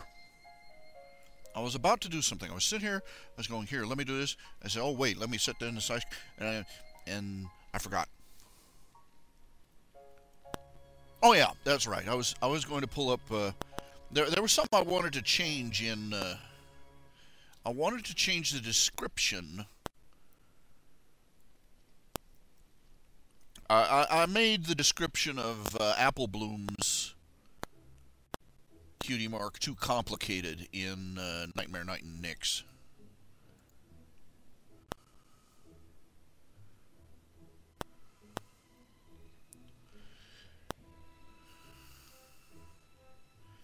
I put an you know, I tried to incorporate everything into it, and it didn't quite work.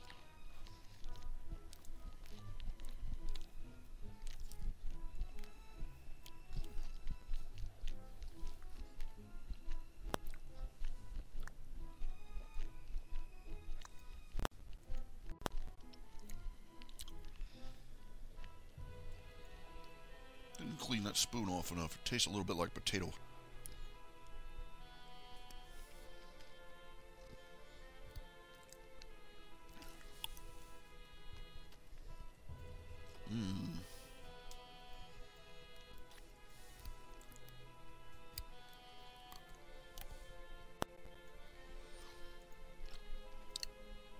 That story, that Nightmare Night and Nyx sort of dragged on. But I wanted it to go that far. You know, I didn't want it to just end with a climatic moment. I had a lot of things. You know, I sort of brought it in for a slow, gentle landing.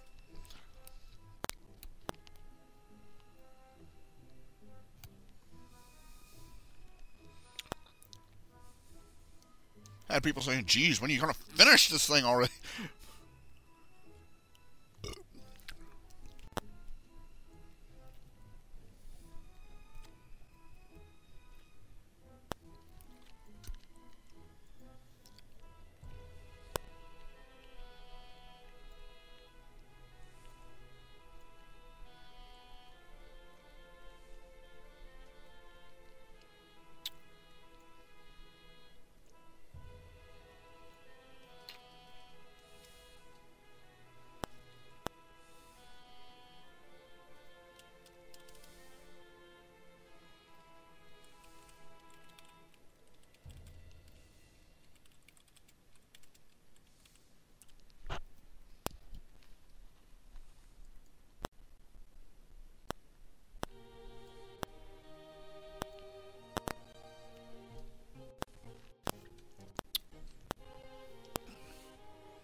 being a Cutie Mark Crusader is supposed to be like, should be like being a Boy Scout or a Girl Scout.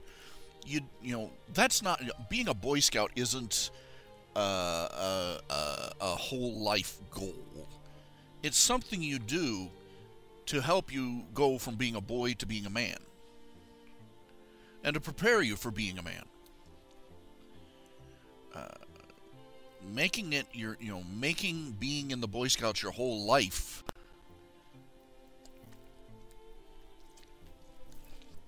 no.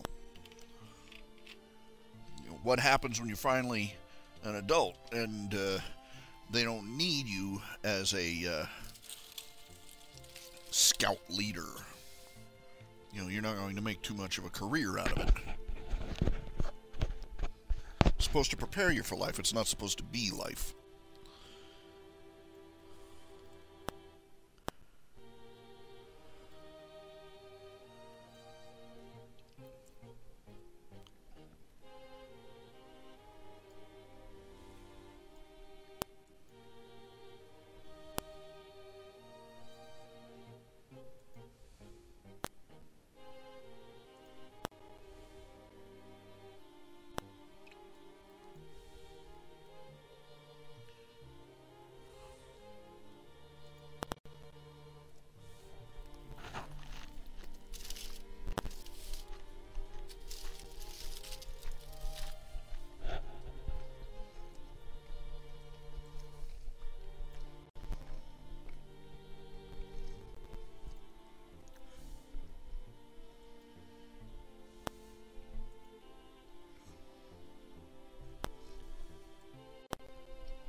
Yeah, they're saying season 6 is going to be the last one.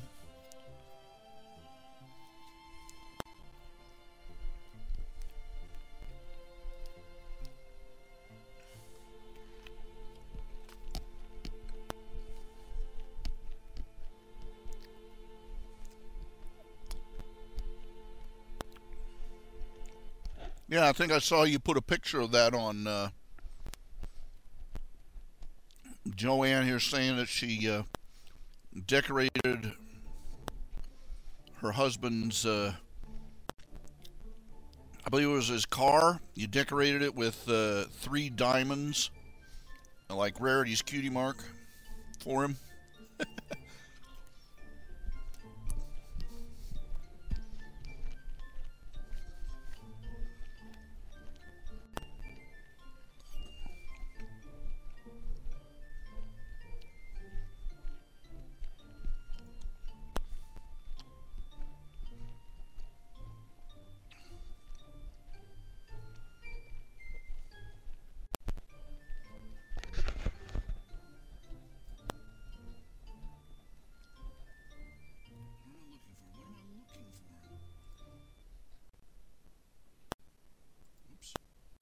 Turned off the music.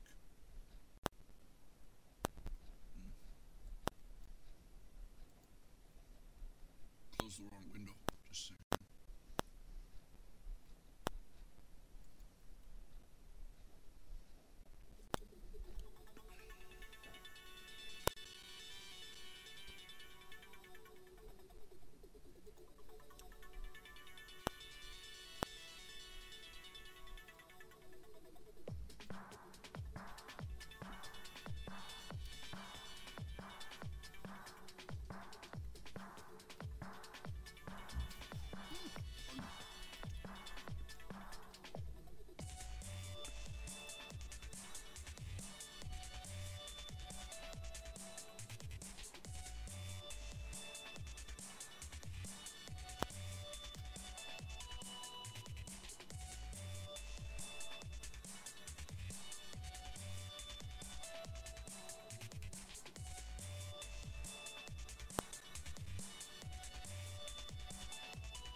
put that down there. As I was saying, taking a little bit. There we go. Oh, wrong window. What? Wrong window. Ah, there we go.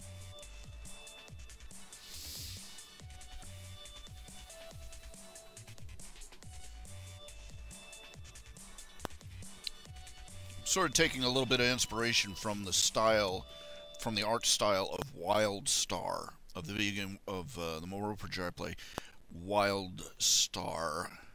I repeat, and they, everything seems to have, most of the machinery has exhaust pipes like this, and, even the spaceships, and three very common features in there are exhaust pipes,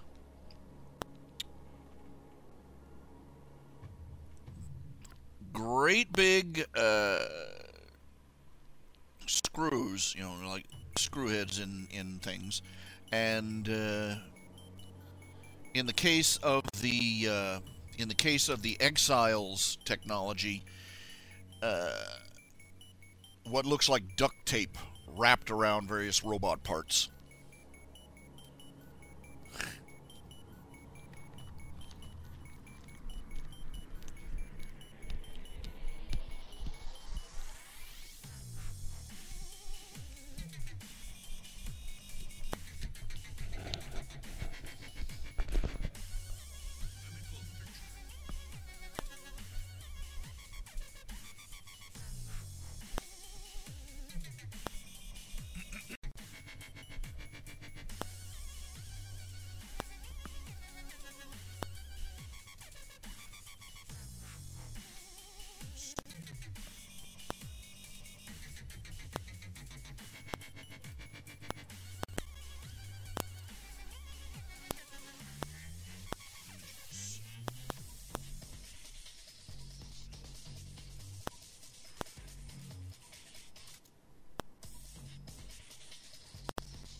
Game, let me tell you, I love it.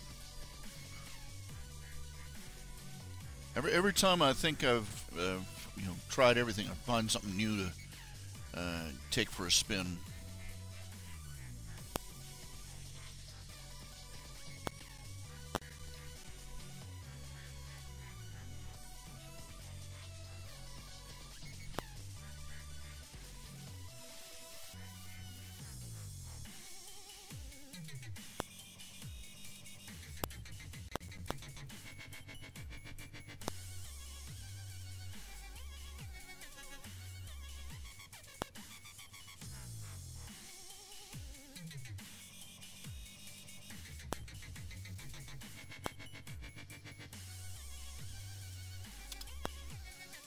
Having trouble finding pictures of the particular robot.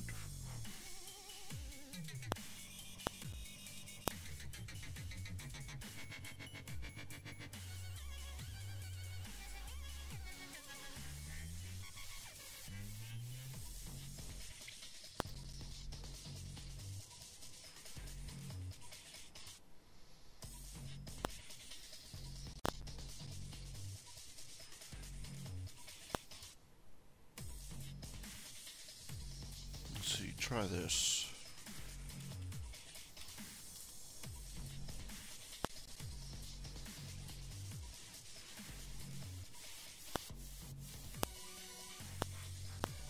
Here we go.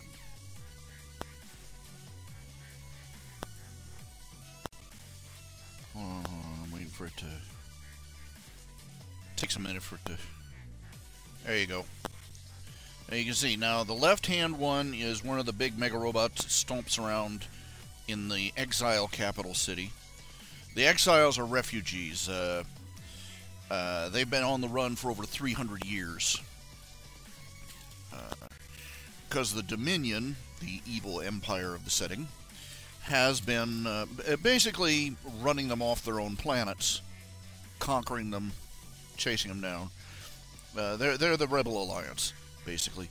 And here is, on the right-hand side, is one of the robots that tromps around the Dominion capital.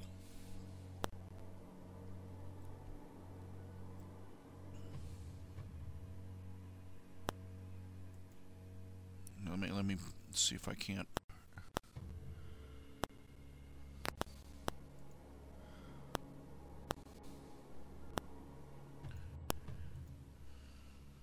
Hold on.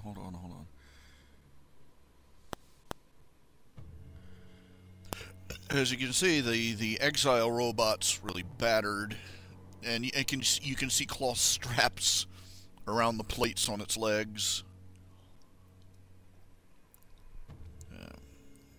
The exiles tend to have to get by on what they can scavenge.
The screen flipping back and forth like that has got to be distracting.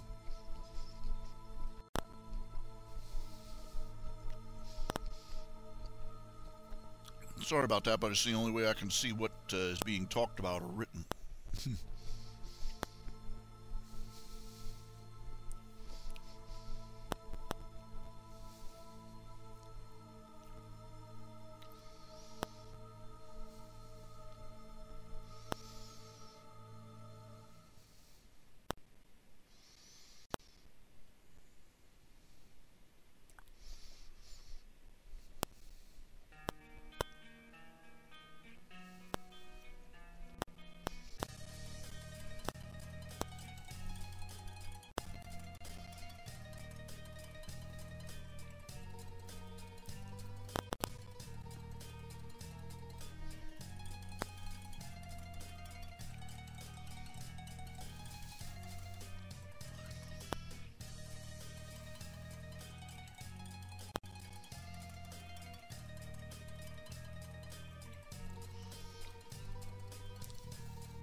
Swan?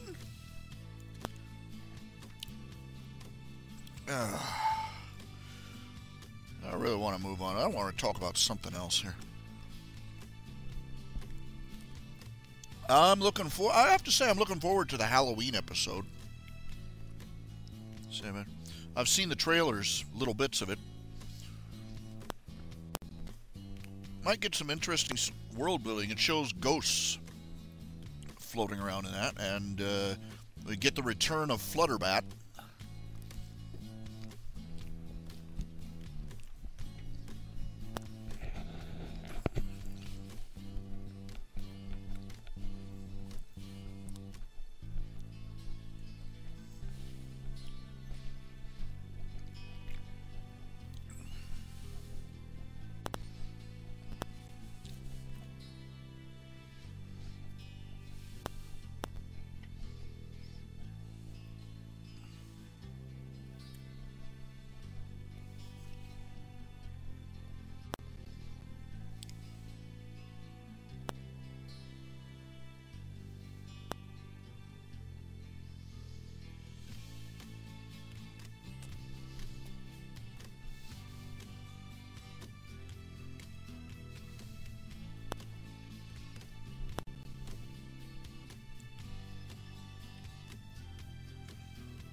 I'll admit it, Fluttershy is my favorite.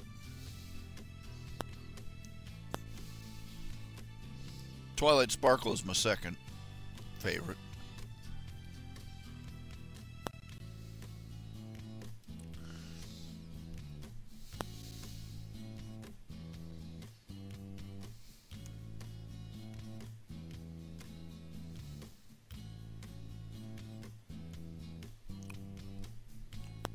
My least favorite of the main six, Pinkie Pie. That's only really because, well, she could be a much better character. She could. But the people that write her, they always write her as wacky for wackiness' sake, and it just really doesn't thrill me.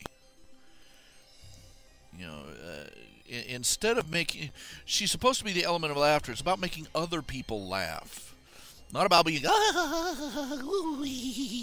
crazy all the time.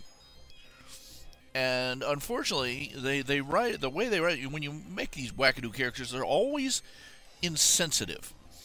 I mean, you look at Pinkie Pie, and she seems oblivious to the feelings of other ponies around her. That's not really good.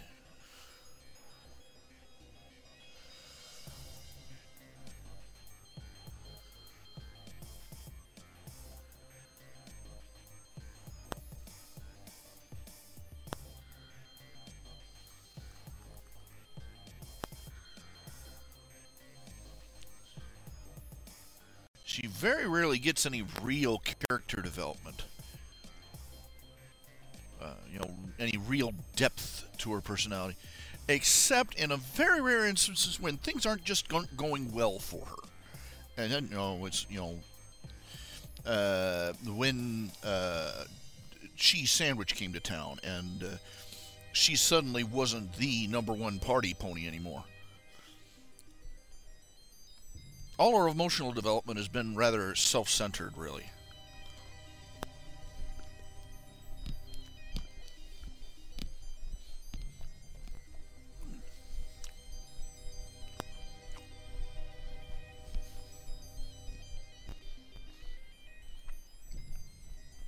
What little of it there's been.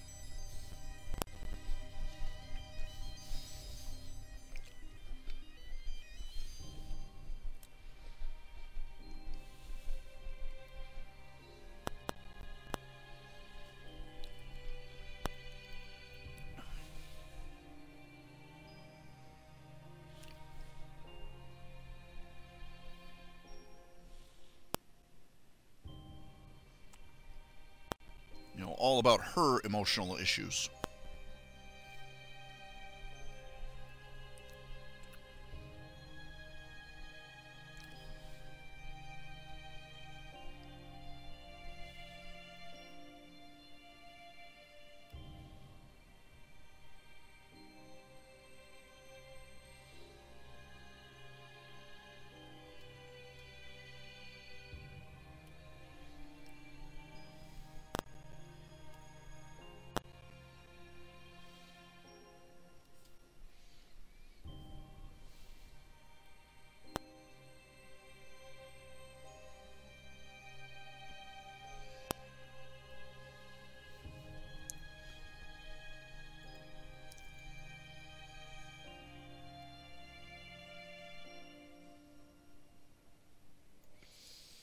Now, in the episode Party of One,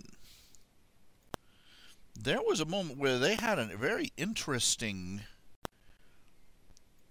angle they could have looked at. They really didn't look into it too much.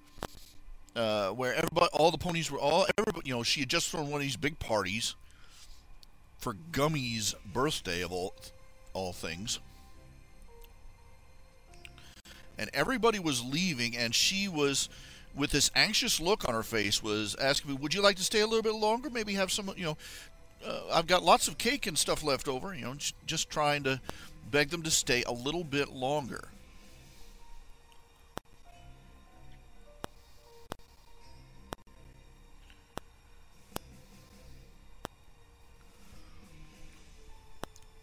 And you realize that, if you're really observing, you realize this isn't a pony that likes to be alone.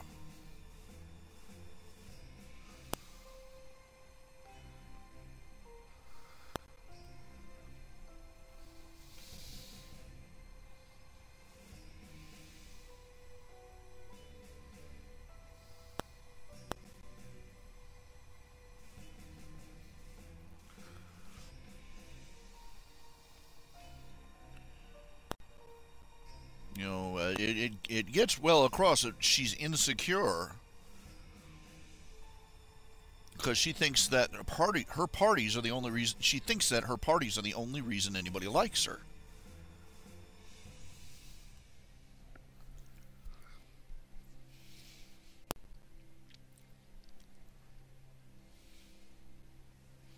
You get that from the rest of the episode, but what's missed is that that little extra bit of detail that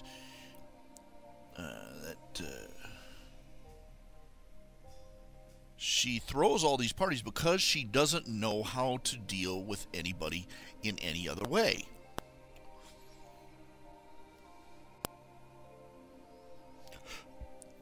What we get from her Cutie Mark story is that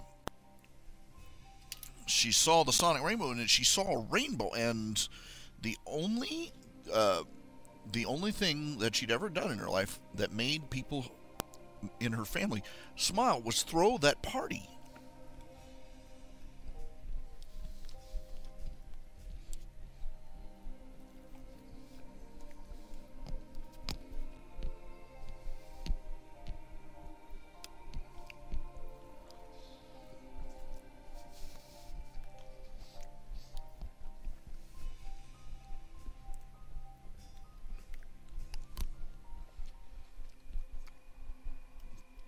And the only way she knows how to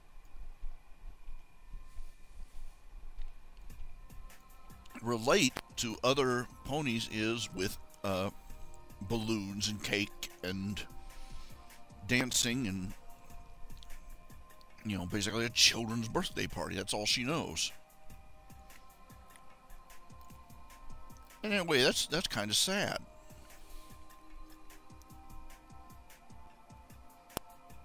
And it would make a very interesting story for her to learn, to investigate that there are other ways to make people happy than stuffing them full of cake.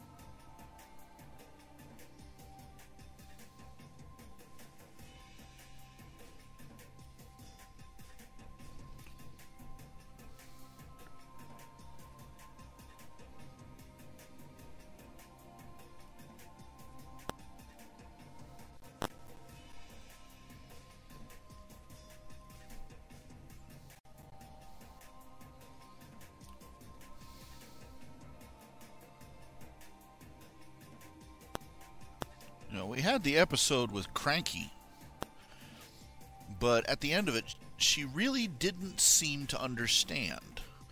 She accepted it, she didn't understand it.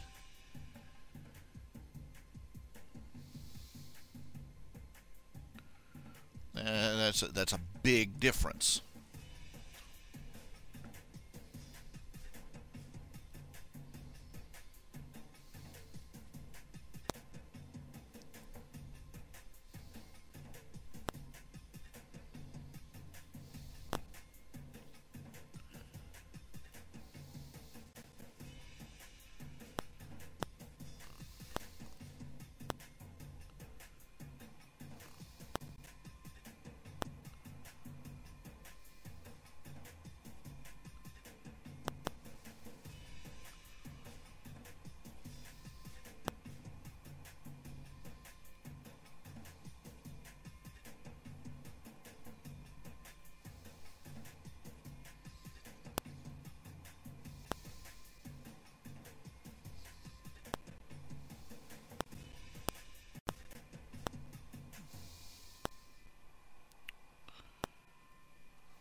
Yeah, well, that's the thing of it, Riley. Generosity, you have to ask yourself, which would be a better example of generosity? Someone who is constantly giving and giving and giving and giving and giving, or, and doesn't think about it, or somebody who has to stop and make themselves think about it, who has, somebody who has their own ambitions and drives and desires, and she looks in the, Rarity, somebody, she looks in the mirror and she sees, yeah, that she does have a greedy streak. And maybe that's why she is so generous, because she does it deliberately to offset her own personal failings.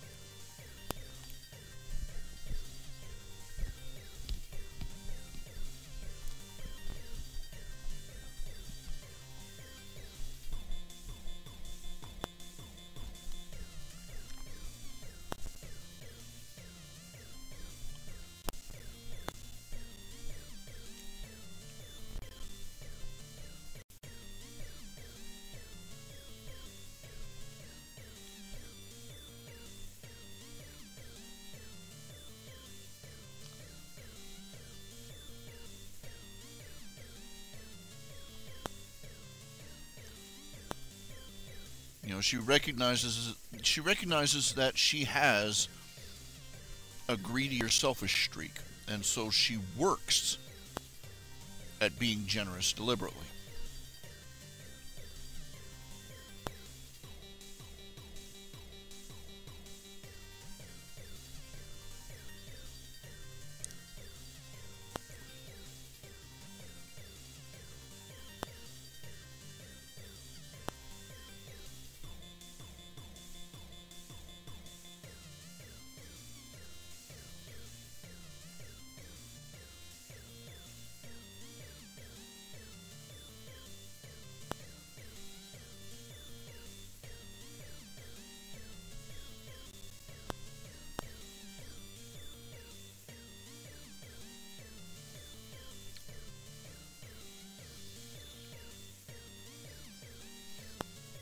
And that's more in tune with what most of us are like. Very few people are naturally kind, naturally generous, naturally honest, naturally full of happiness and laughter. We have to work at it. A virtue is something. If virtues were easy, everybody would be virtuous.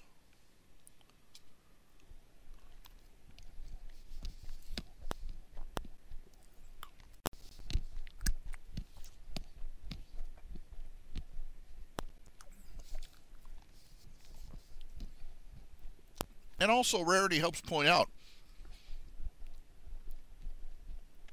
you can be generous and still have desires of your own.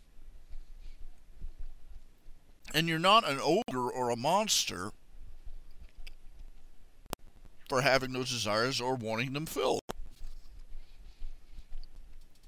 As one person points out, one of the things that most of these Comtean altruists who dominate our society forget is that in order to give, one has to receive at some point.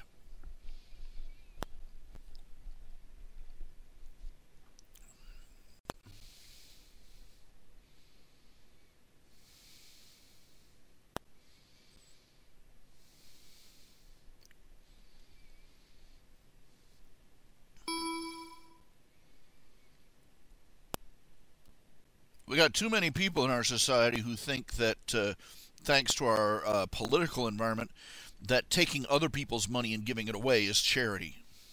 It's not. It's plunder.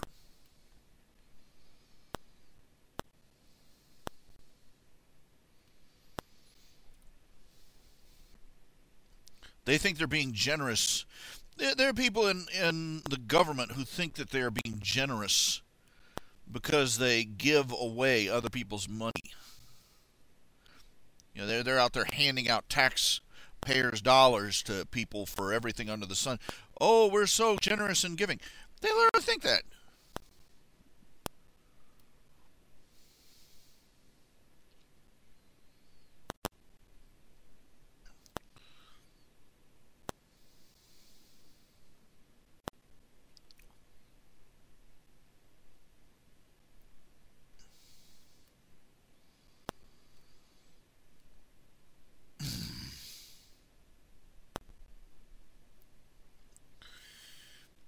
And they're so screwed up.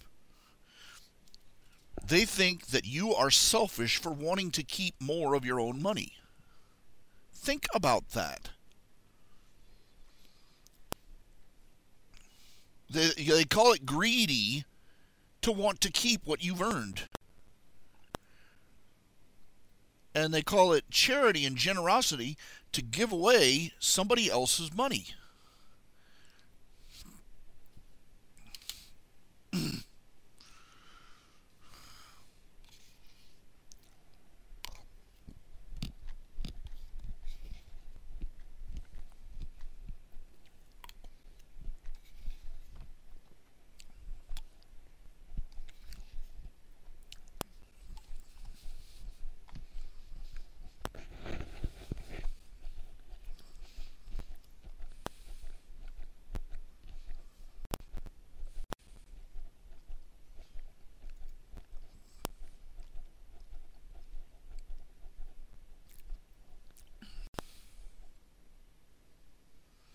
Oh yeah, she's manipulative.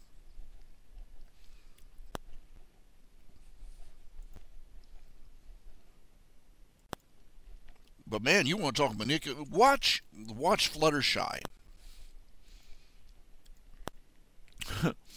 They're all manipulative. They're women. They're all manipulative. But seriously though, that one episode, just for sidekicks, was the one that focused on Spike and the pets. Poor Spike. He's not even treated like a person. But anyway, Fluttershy comes in. Oh, I was hoping you could do this. Oh, you can't? Oh dear. And here I had this, this huge chunk of gemstone that I was going to, I'm like, you manipulative little minx. Yeah.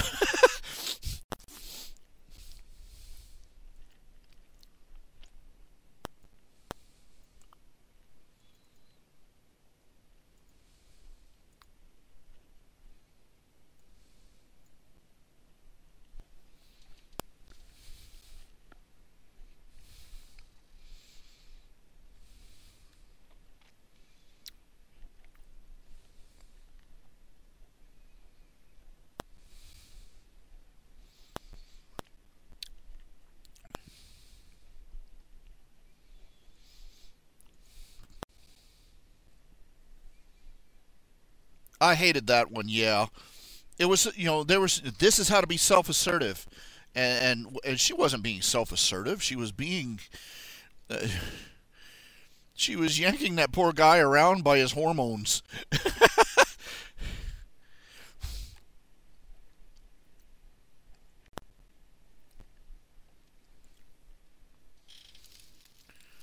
And I do take a dig at her for that in the audience. But after a certain point, it's there's a, there's a balance to everything. I mean, let's be honest. As long as women have boobies, men will be boobs for them.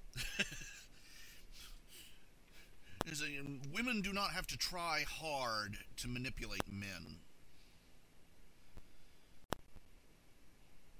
And frankly, it's not really manipulation. It's just being, just a woman, a pretty girl being nice to a guy will have that guy falling all over himself to do anything she asks. Now, I remember this one movie. I don't know if any of you've seen it. It was back in the 1990s. Is PCU. The idea was the story was that this guy's going, this high school kid is going to, survey this college to see what it's like, and he gets tangled up with this Animal House style fraternity who's trying to save their frat house from being shut down. The thing of it is that the entire school, they're the old party animal style college students, and the entire college is top to bottom social justice warriors and politically correct, hypersensitive, social issue motivated, picket sign waving, just pathetic, and they have this, they have the bog standard group of, feminists out there, tank tops, short haircuts, army boots, and camouflage pants, and they're and they're always, and they're marching constantly throughout the movie, waving signs and yelling things like, get your penis-driven civilization out of our face, that kind of thing. And in order to save the frat house, the heroes of the story, they get together and they throw this huge party to raise money to pay off whatever this huge stack of fines they have, and they're in their party, and the feminists are out there marching out saying, hey, ho, ho, this penis party's got to go. Hey, just all the usual stupid feminists, this is misandry stuff all over the place. And they're marching around, and finally one of them, who used to be one of them says, screw this, drops the sign, starts walking and says, where are you going? And she says, look, you're standing out here in the middle of the night, marching in the street. They're in there having fun, and I'm going to have fun. And she goes in, and the others, break down and follow her in. Anyway, the leader of the feminists, and one of the smaller ones, is standing there in all the noise and the music and everything, and like fish out of water, and some slacker guy comes up, hey, you want a beer? You want a drink? And can I get you something? And the ball buster leader of the feminists, oh, we don't want anything to do with your penis. And literally, that's what she says. And the guy's like, what? And the small one goes, wait, let me handle this. and she starts, she talking like she's speaking to an aborigine, and she said, yes, we would like something to drink. and the guy, cool. And he goes off and gets, to fetch him a couple of drinks from the and the leader of the feminists is like, wait, let me get this. You're nice to them, and they bring you stuff. And the little one goes, yeah, that's about how it works.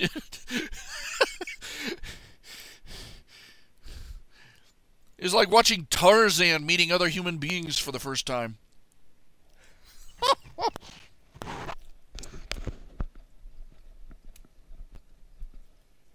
So let's admit it.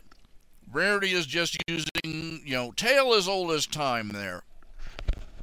Pretty girl flutters her lashes, can get anything.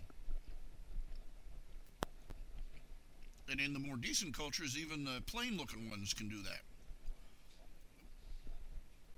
I'm sorry, women worry about, women are, it's been said that feminism was designed to give unattractive women access to the mainstream. And really, in a way, that's true. It's true. Because unappealing women figured out that their unappealing appearance and natures put them on the outside when it came to influencing society. So they they come up with feminism.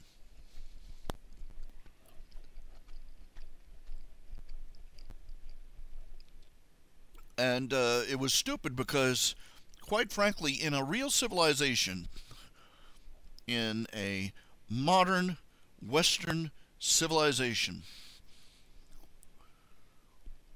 ordinary courtliness and chivalry and basic traditional standards of behavior meant that even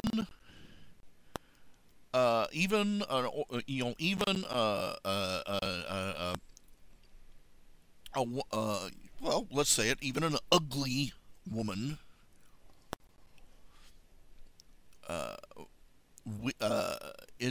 can expect to be treated politely, civilly, and decently. And if she is not, if a man is rude, cruel, high-handed, unkind, or, God help him, if he should raise his hand to her, other men in the immediate area will come down on him. That's true even now.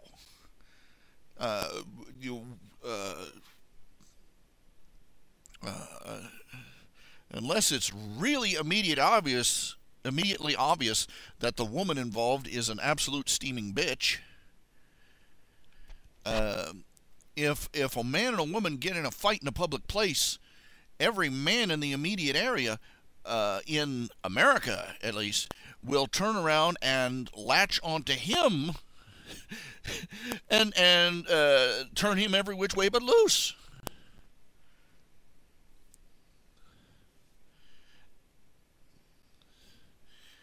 Now, I've seen a few scenes where some of these ball-buster women get a taste of real equality. You know, they just act like a she-demon, and finally the guy up and boom, busts someone, and the only thing the woman gets out of the audience is applause. But the general rule is a woman in our civilization can count on the men in the general area coming to defend her. It doesn't matter if she's good looking. It doesn't matter if she's I mean fat. It doesn't matter if she's fat and ugly and looks like got smacked in the face every morning with a brick. In our society, women enjoy a protected status, and that ain't such a bad thing.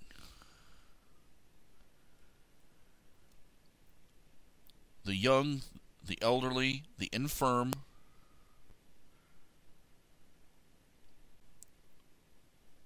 and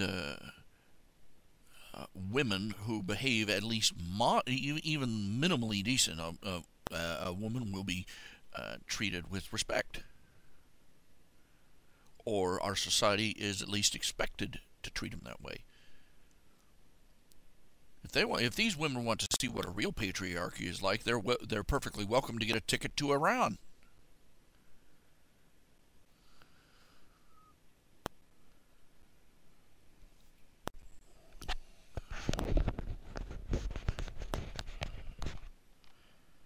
But it's old tale as old as time. A woman who wants to turn things in her favor can use her charm. Using charm to influence people is not a terrible thing. Men do it, but they use it. Honestly, they use a different approach.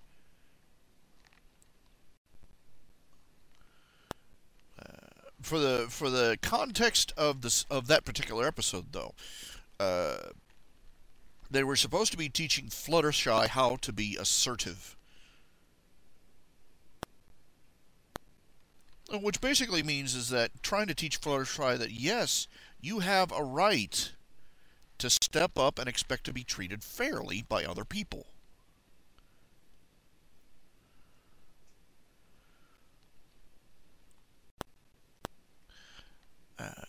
If Fluttershy, I'm sorry, if Fluttershy ever decided to turn on the charm, like Rarity does, she'd have the whole town wrapped around her hoof. It's canonical. She's supposed to be, I mean, she is supposed to be a former fashion model. Do you picture name a famous fashion model that's running around right now? What's a supermodel? Do you realize how? Picture one of these supermodels from Sports Illustrated swimsuit issue walking into a bar and saying, "Excuse me, could one of you men help me unpack my car?" Boom! Every man in the house. And I'm saying, same story. Ooh.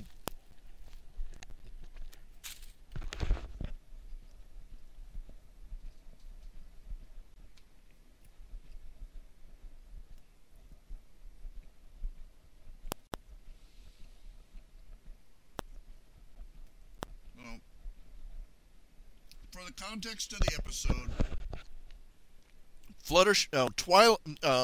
Rarity, finagling. Granted, she gave him his money back. She did pay him for it. But this was supposed to be an episode about being assertive, not about being coy and flirtatious.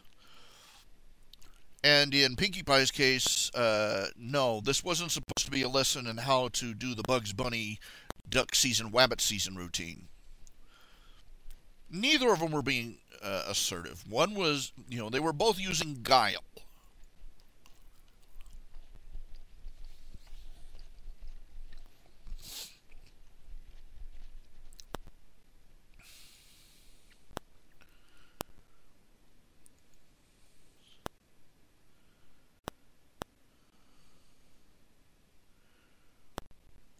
And that wasn't what they were shooting. That wouldn't be supposed to be, that wasn't supposed to be what they were shooting for.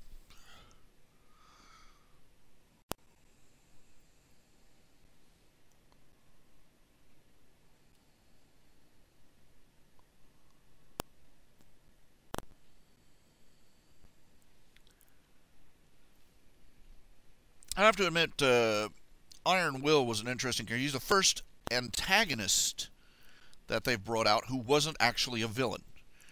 I mean, even the Flim Flam brothers were up to shenanigans. They weren't on the same level as Tyrek or Nightmare Moon, but still, Pardon.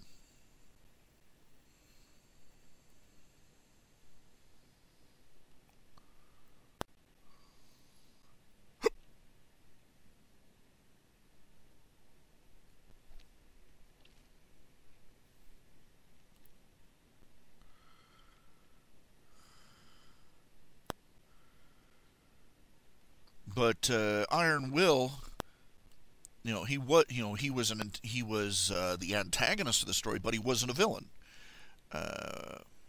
When Fluttershy told him that she was not pleased, he took it as he took no for an answer,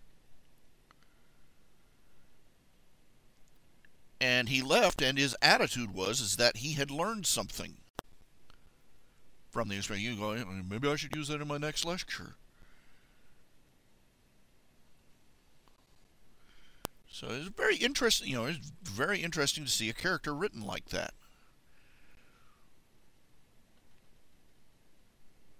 I still say to this day, going solely by super speedy cider squeezy, etc. That one episode, just going by that.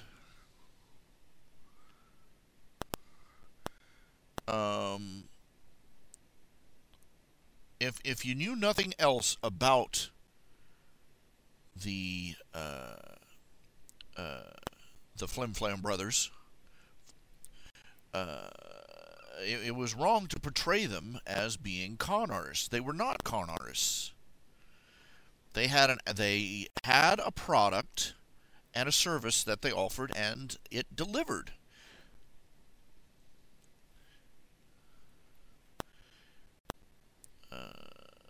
But the Apples, the Apple family has to be the worst bunch of business people in Equestria. They undercharge for their product, which means they constantly run out of stock. They don't control how much of the stock is sold either. You know, you have Pinkie Pie buying up dozens of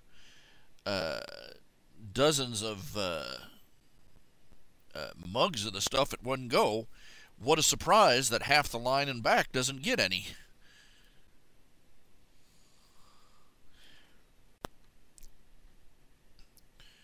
And when they're presented with somebody who can speed up their production, they make one offer,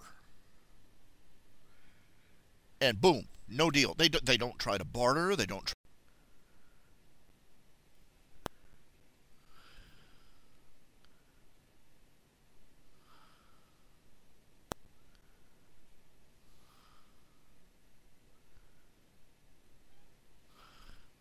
And it kind of gets me that they actually managed to.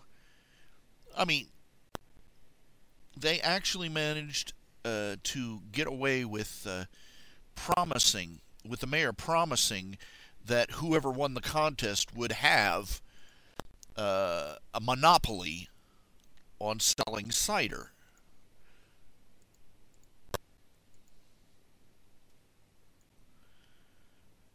Last I checked, mayors don't have that kind of authority. Or they're not supposed to.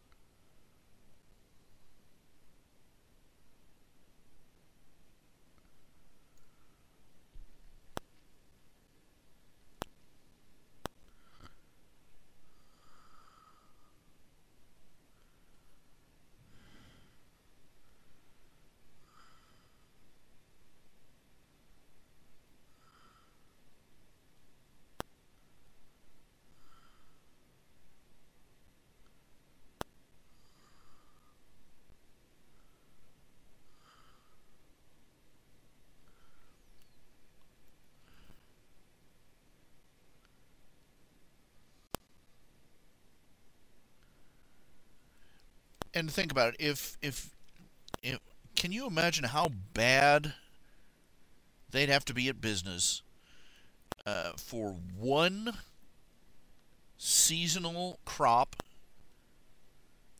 You know, the cider, the one seasonal product, to spell the failure of their farm.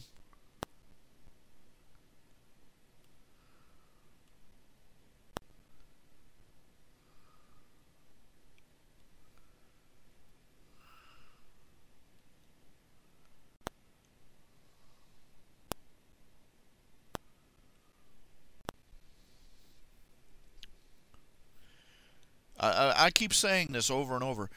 That episode, the Cider Squeezy 3000 episode, that could be a lesson plan for teaching the basics, some of the basics of economics and running business. You take that episode into an economics class, and use it to teach the students some of the fundamentals, like supply and demand.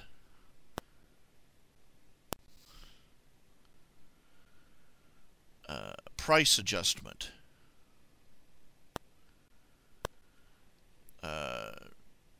How to avoid shortages.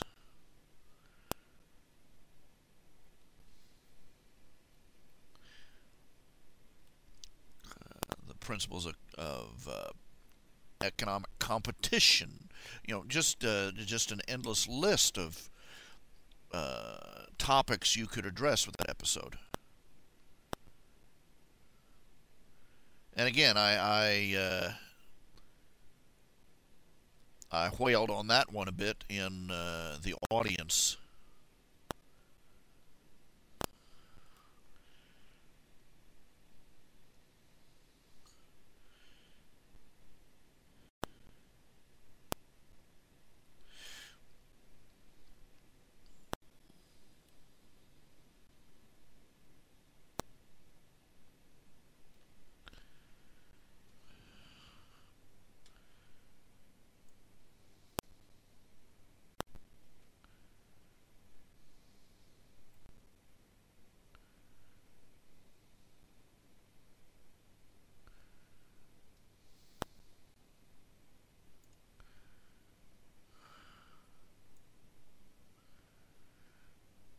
Had Arthur talk with Applejack and point out, he says I'm no apple farmer. I don't know a first thing about being a farmer, but I do know some basics about business. And there's a couple of things you could do just to make sure this kind of thing doesn't happen.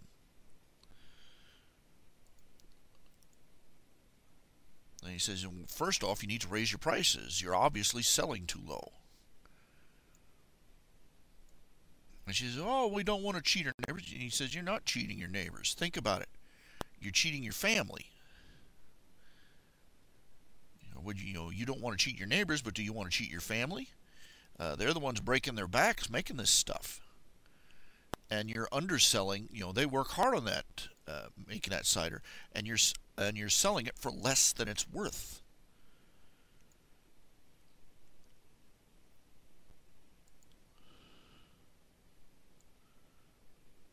If you raise the prices, people will buy less of it at one go, which means that there will be more people able to get. It'll be more expensive, but more people will be able to get it.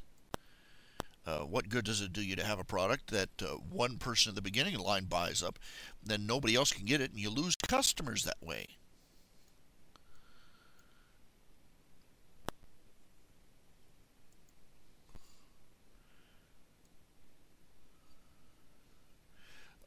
A little sign that said, one mug to a customer at a time. That alone would solve half your problem.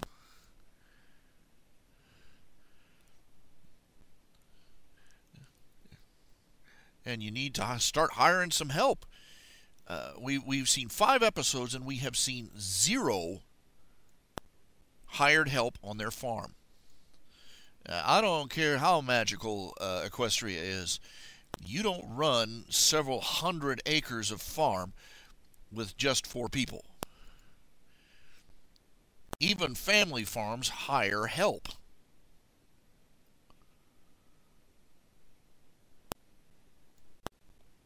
They don't have tractors or combine harvesters or anything like that. It's all done old school style.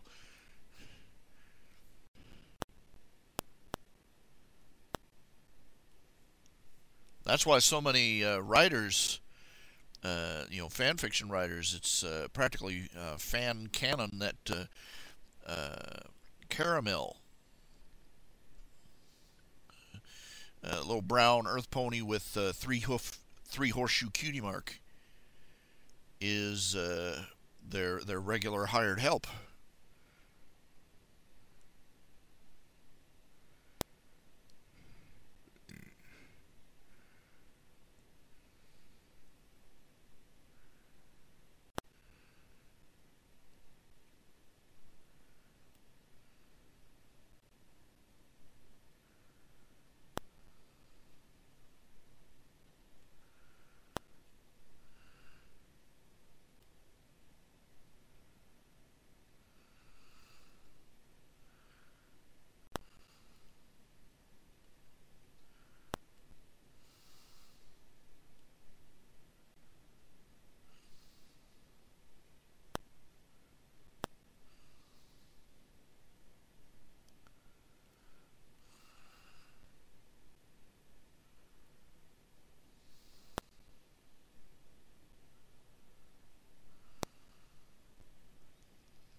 can't run a farm like that.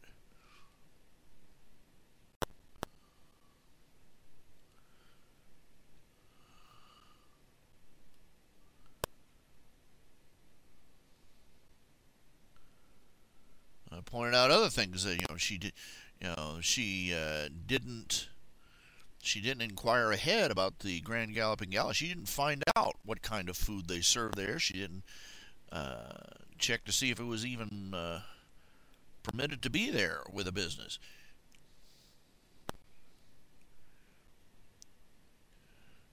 But she didn't check ahead. She didn't learn anything about the market she was trying to break into.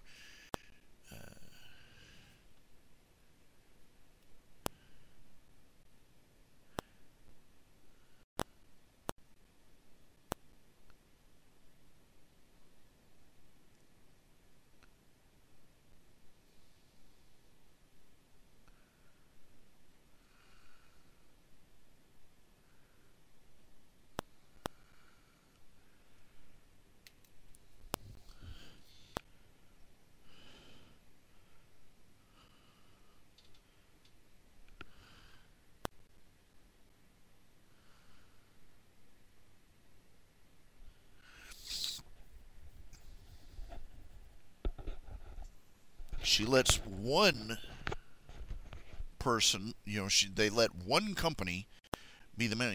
They let Filthy Rich be the middleman for the sale of their most important thing, the Zap Apple Jam.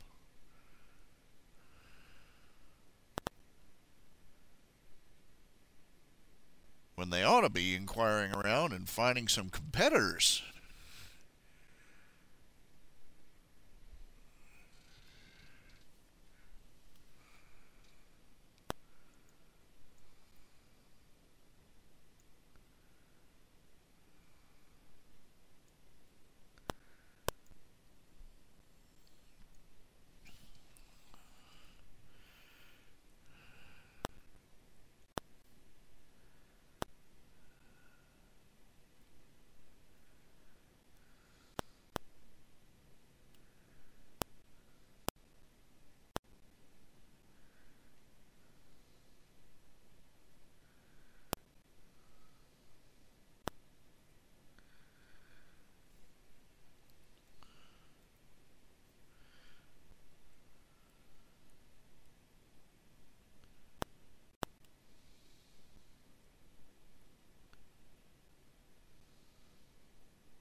They'd ought to lick a sense they would have bought the cider squeezing machine and used it themselves.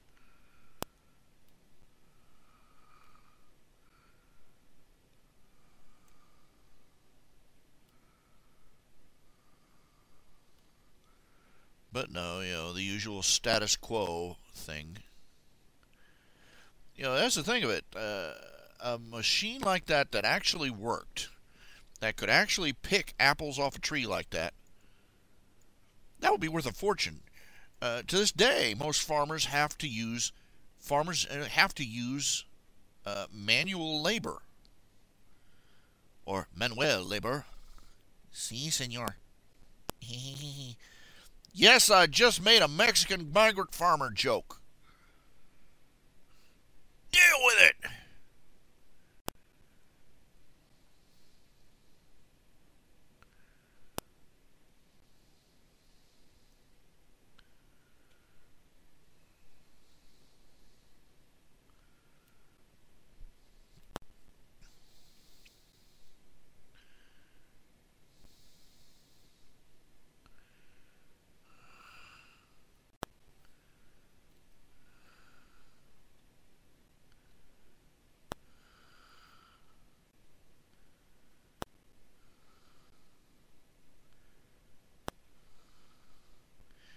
This one's a little stiff looking. I don't know. Needs a little something. I'm tinker with it a little bit before I figure it out.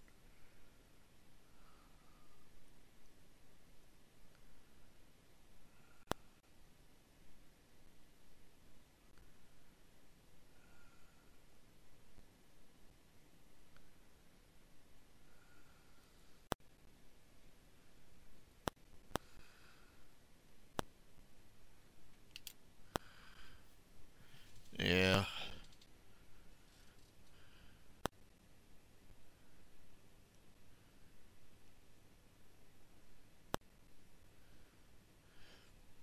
What about Trixie? Well, what about Trixie?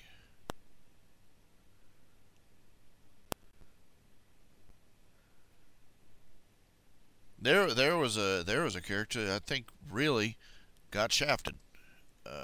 Trixie. Look, let's take it from the top. She was a traveling performer, a stage performer. The most villainous thing she did in her debut episode was embarrass a bunch of hecklers. That's practically a moral obligation if you're a stage performer. I mean, that's tacky. That is terrible behavior. To go to somebody putting on a stage show and heckle them from the audience.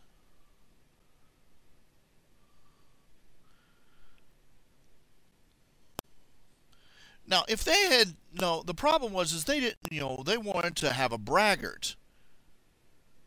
They wanted to do an episode about a braggart who couldn't back up what she was saying. Fine enough, but the problem is that they made her a performer. An old school vaudeville traveling roadshow performer for whom bunco stories and exaggeration and wild tales were practically de rigueur.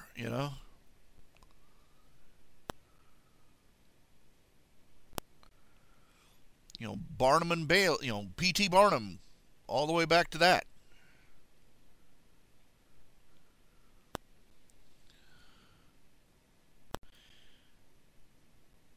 And the only real villainous thing she did was embarrass some hecklers.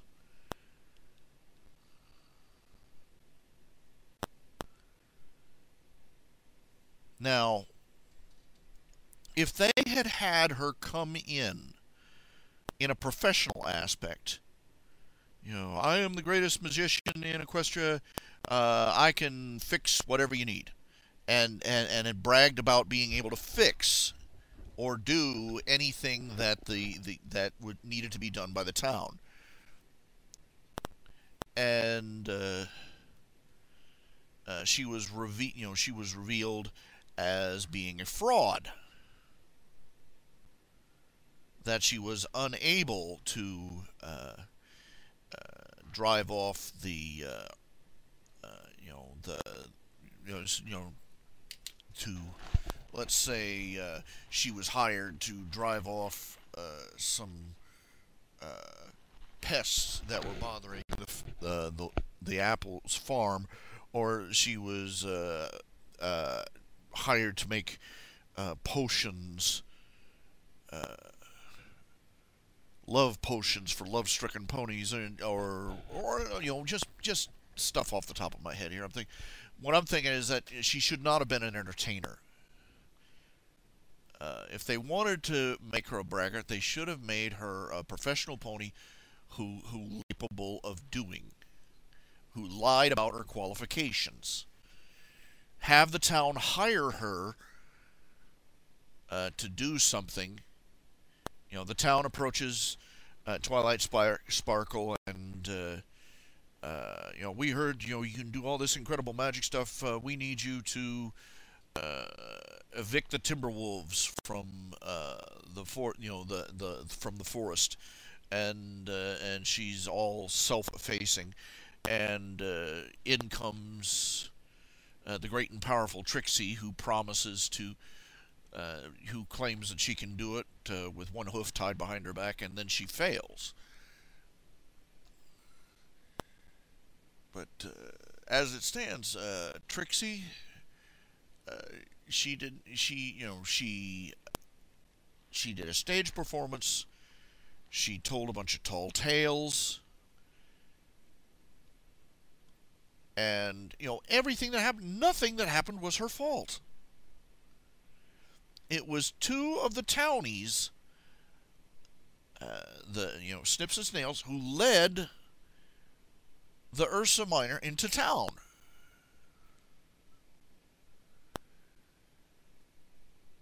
All the destruction was their fault. And even then, she didn't just run off. She stood her ground and tried to stop the Ursa Minor. And it wasn't nearly enough, obviously. But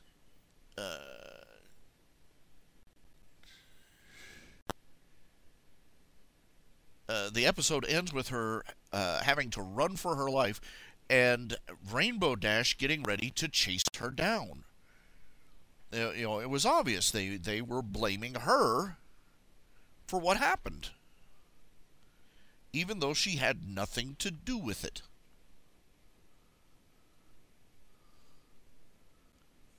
It was not her fault that the town had stupid children.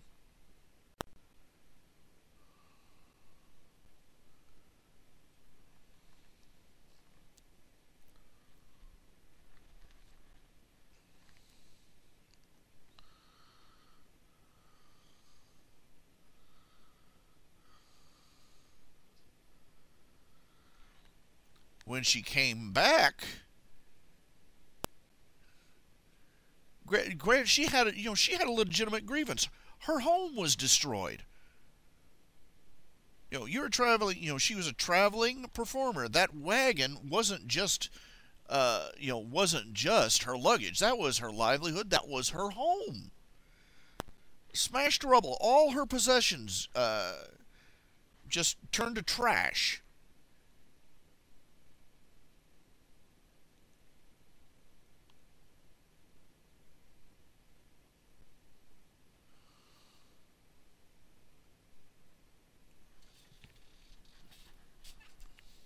The fact that she fixated on Twilight was foolish.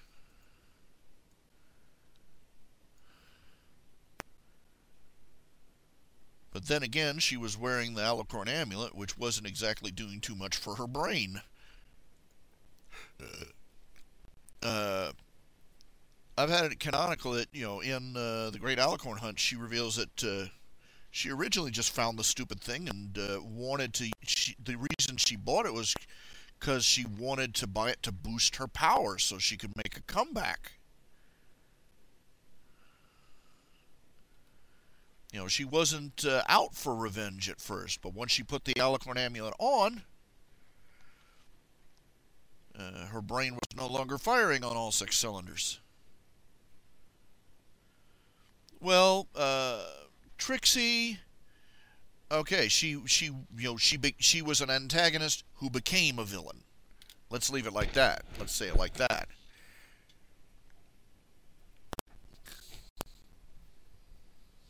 And he didn't leave, fleeing for his life either. She did. She ran off, and she had to run for it with with the town.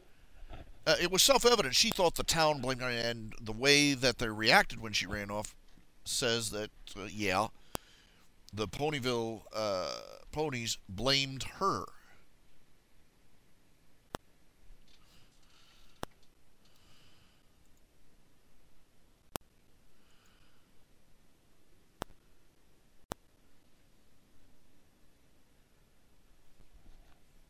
Hmm.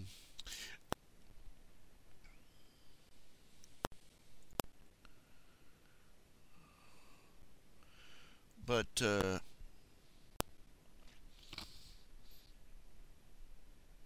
let's see here. I shouldn't have merged the layers.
Let's see. Have the Flim Flam Brothers had any other appearances other than the one where they were selling that fake, that snake oil medicine, that tonic?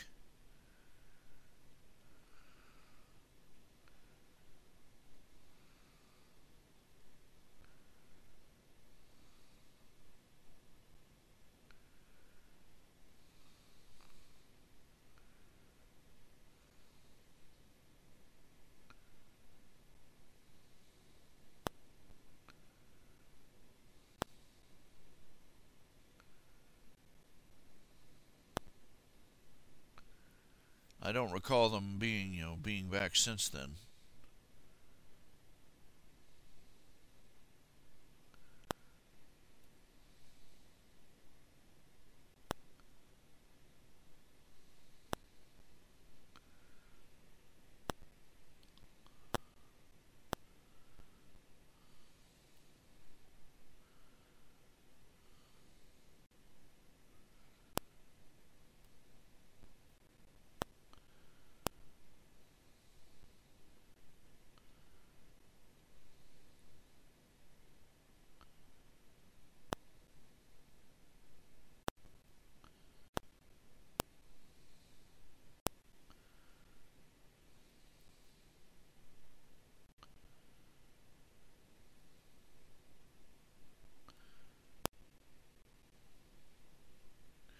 Don't think they have.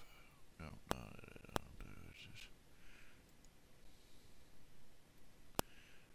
do.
do I feel so guilty?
Don't ask me why I thought of this.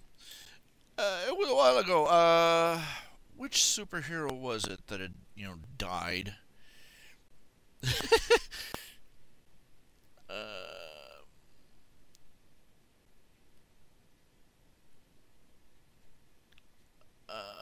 it was in a Marvel comic. Oh yeah, it was the Avengers had died, and it was the Daily Bugle. It showed a bunch of the Daily Bugle workers standing around in a hallway. You go in and tell them. No, you. Well, somebody's got to tell him. It's his job to do this. I don't know, man. Last time it was bad. I don't think he may snap this time.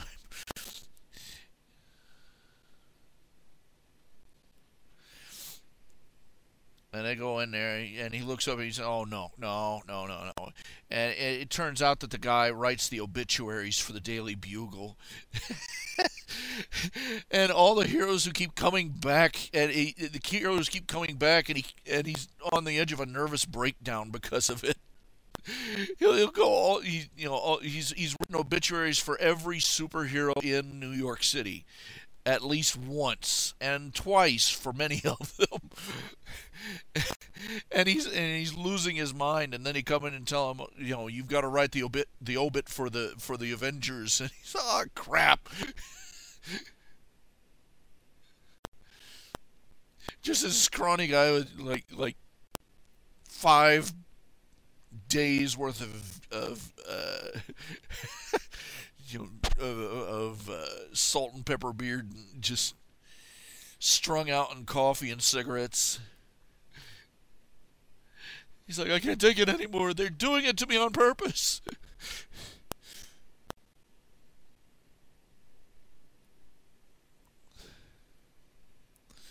I don't know why I thought of that just now, but just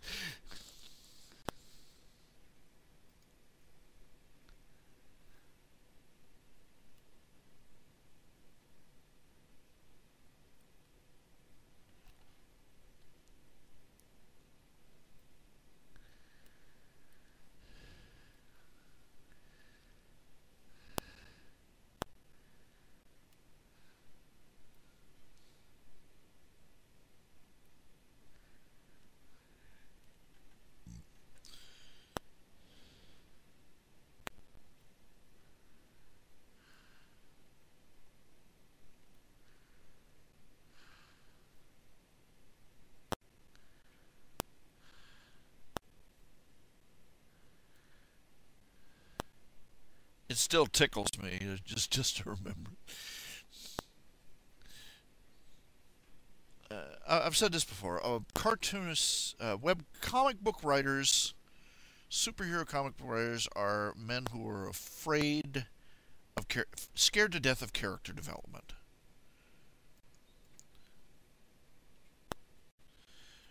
Right before the big retcon that they pulled on Spider-Man, One More Day, where they erased Mary Jane.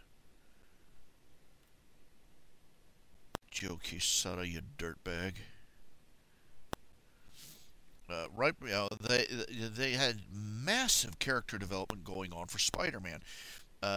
He had confronted, some very startling things about his nature as Spider-Man, discovering that there were aspects of his powers that he had never considered. Basically that because the wall crawling, the super strength, all that, that was the kind of stuff that his as a teenager he could get a grip on. But it turned out that there were aspects of his powers, spider-like abilities that he hadn't even considered. He was developing an affinity, an ability to sense spiders, to communicate with them on a primitive level. His spider sense was expanding and refining. He was discovering that he could use his webbing to extend his senses, particularly his sense of touch. In one particular instance, there was a burning building, that collapsed, and he dove into the rubble. It was half collapsed, and he dove into the rubble, and he strung spider webs all over the place, and stood there in the middle of them, and he could sense where there were people who were trapped by the vibrations in it. I was like, oh man, this is cool. They're doing some cool new stuff with Spider-Man.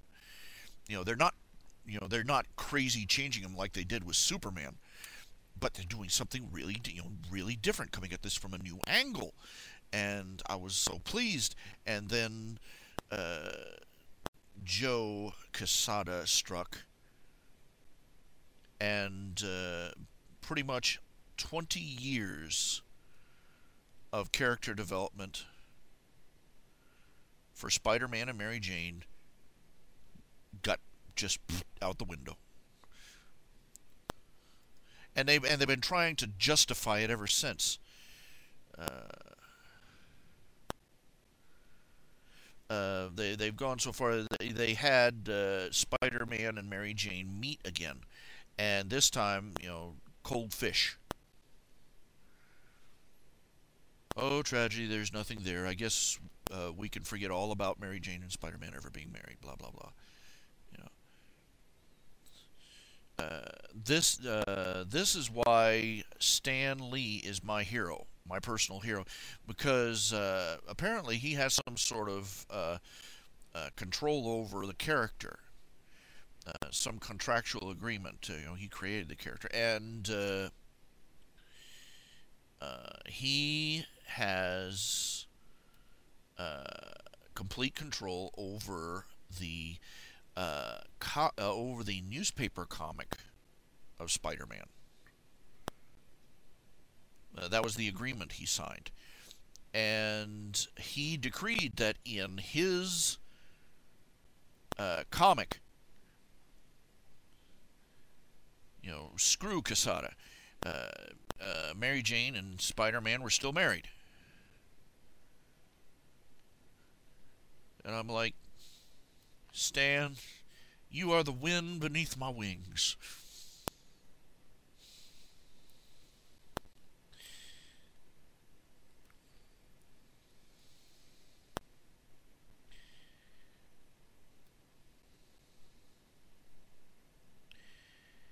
Because, even though these, the bats have taken over the Belfry and the lunatics have taken over the asylum, in the comics and the newspaper, Spider-Man and Mary Jane still there. Rock on, my man.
I remember reading there's this one web comic. It's called Super Stupor.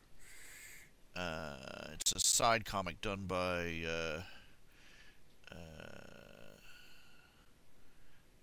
what's the name of that comic? Something awful. Something. I forget, something like that. Anyway,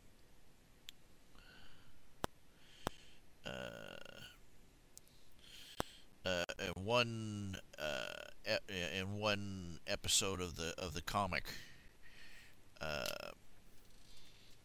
there's this one character who can literally alters the past. He calls it, I think his name is Clock Stopper. It's pretty ghastly. He does it. He literally punches backward. He throws punches backwards through time that cause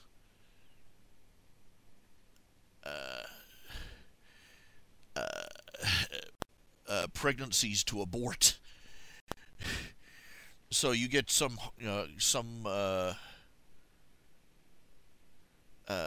some guy breaks, some guy pulls a gun on him, and he'll punch backwards through time so that his grandfather was never born.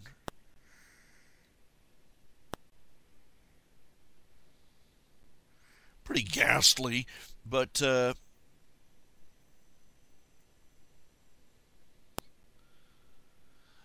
anyway, this one guy comes in and has paid him.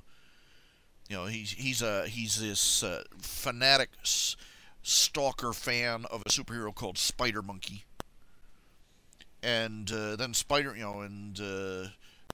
Monkey had fallen in love with this redhead girl, and they were getting married, and the fanboy was convinced that uh, this red-headed minx had sucked away his vitality and had gotten Clockstopper to erase her from history. And Clockstopper's going, "Yeah, I did all that. Why are you back here?" And the guy says, "Well, I went back there and I expected him to be revitalized, but instead he's living back in his mother's basement, and he's just he's listless and uh, lacking any he's not the old Spider Monkey that I was looking for." And Clockstopper looks at him and says, "Do you ever notice that? Oh, here's a clue for you. You ever notice that 30-year-old men who get divorces don't turn 19 again?"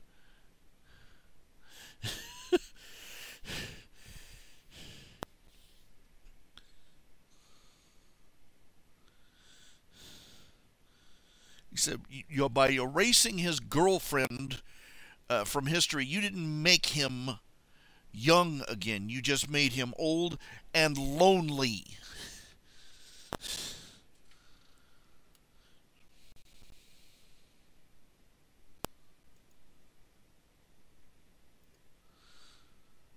And the fanboy isn't hearing it. "I want you to fix this. I want you to fix your mistake." And the guy says, "Okay," and he punches backward, and the guy spirals out into oblivion. Another one of the B-rate superheroes is sitting next to him and says, "Don't you cause temporal paradoxes doing that kind of thing? He says, "Aren't you worried about temporal paradoxes?" And he says, "No, I take a cream. I use a cream for that." Wait, what? But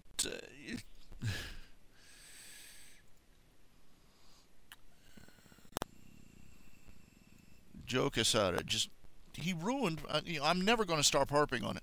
He ruined one of my favorite superheroes, and everything everything they've done since then, just been them thrashing back and forth, in the spastic death throes. I mean, they even killed him off and replaced him with a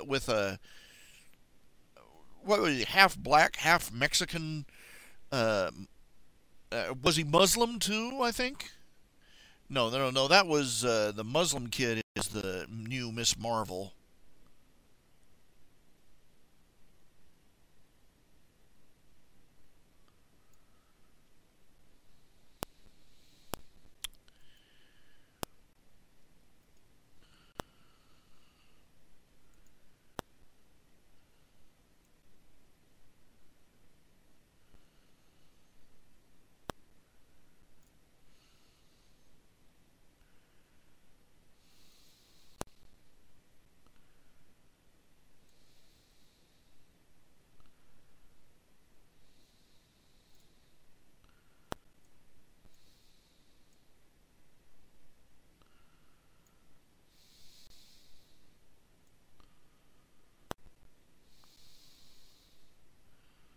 Comics have become awful.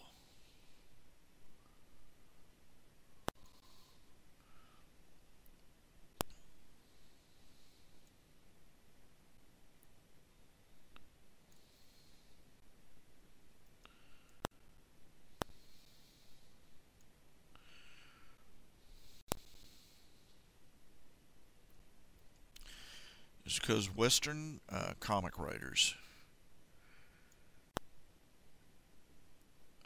are terrified of moving the plot forward. You take a Japanese anime. One of the things about Japanese anime is that the writers will let their characters get old. They will grow old, they will die, they will be replaced by new characters. The cast will change, and sometimes, eventually, they'll let a story end and they'll start something new. Marvel Comics, DC Comics, they have been resuscitating their cast of characters over and over again. And Marvel is especially, DC resorts to these huge time crisis things that unravel continuity and rewrite it, while Marvel just goes and rewrites the origin story of Spider-Man again.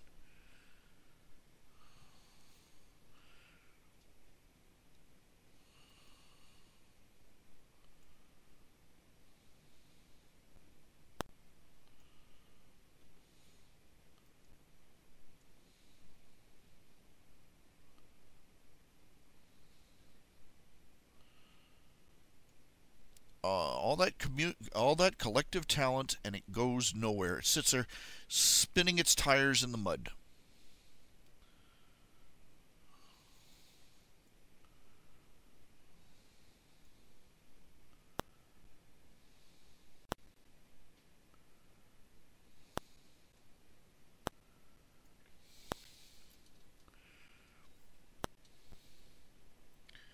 What a waste.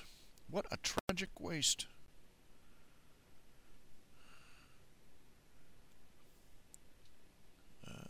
They don't believe in the journey of the hero. They never get past the first phase.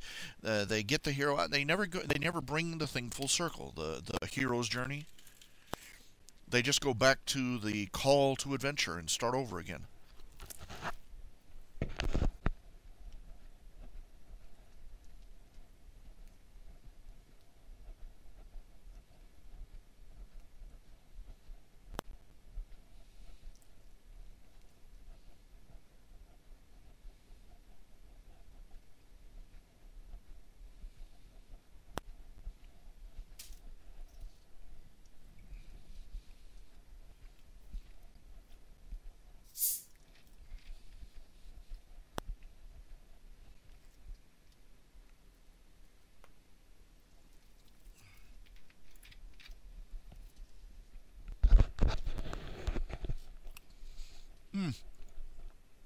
Didn't realize the music stopped. They turned Mary Jane gay.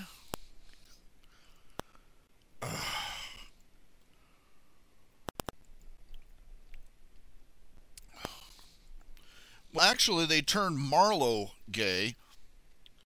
Made her bisexual. The Hulk's friend. What's his name? Rick Jones. Rick Jones met a girl, got married, even fought death itself to save her. Had a great big heroic wedding, everything. And then they divorced.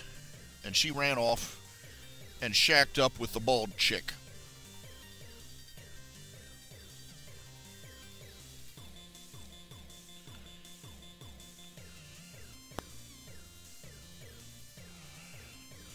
Okay, I'm gonna be right back.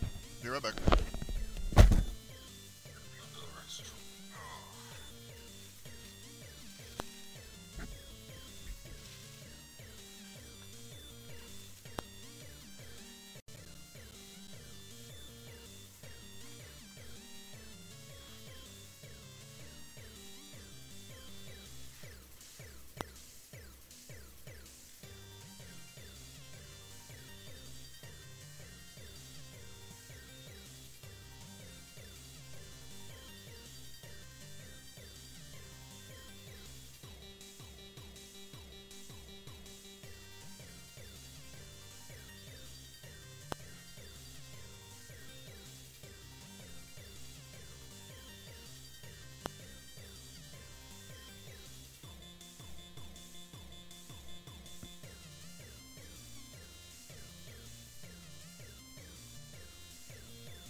Spider-Man.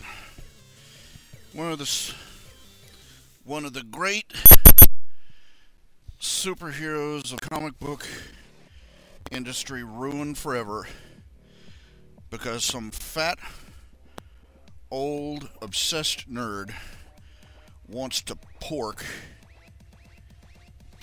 Gwen Stacy.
Some days it feels like everything is dying. It really does.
Okay, I think that's about got it.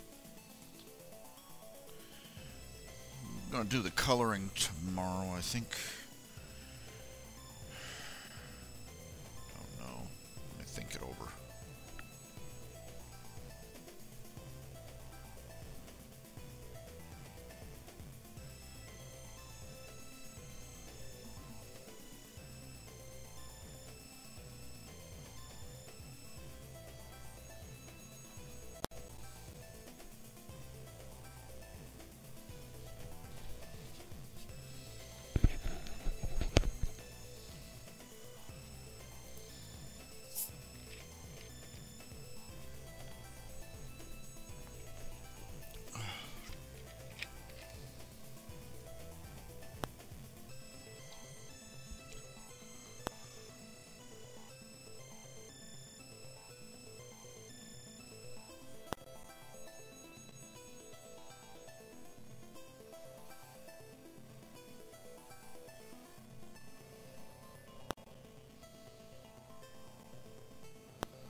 Short of the grace of God, we are going to go into a very dark age soon. Very, very dark time.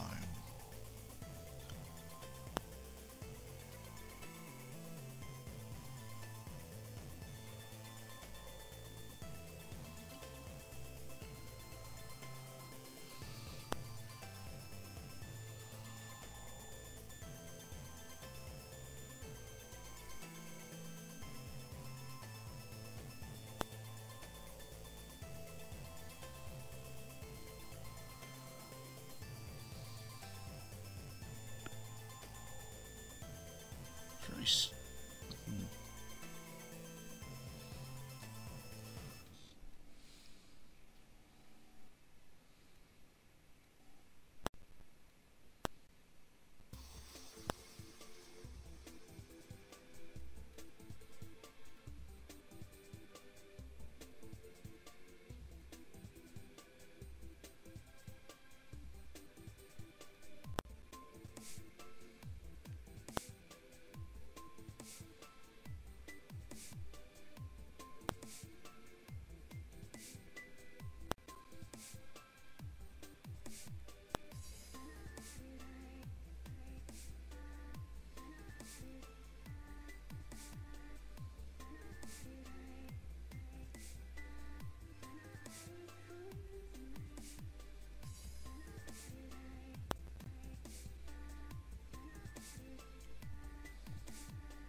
The one on the right, the pose is kind of rigid.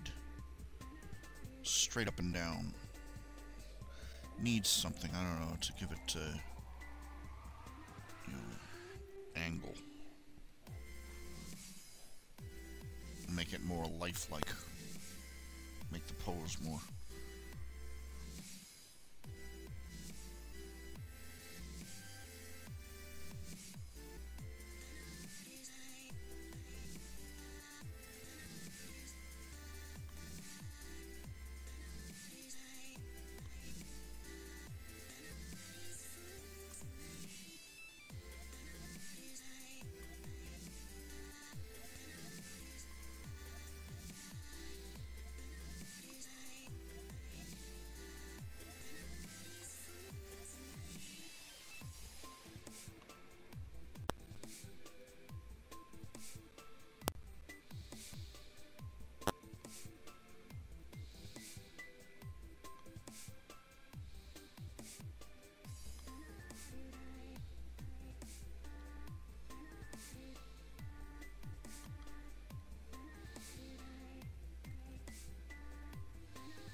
This is, let's see, it's 11 o'clock right now.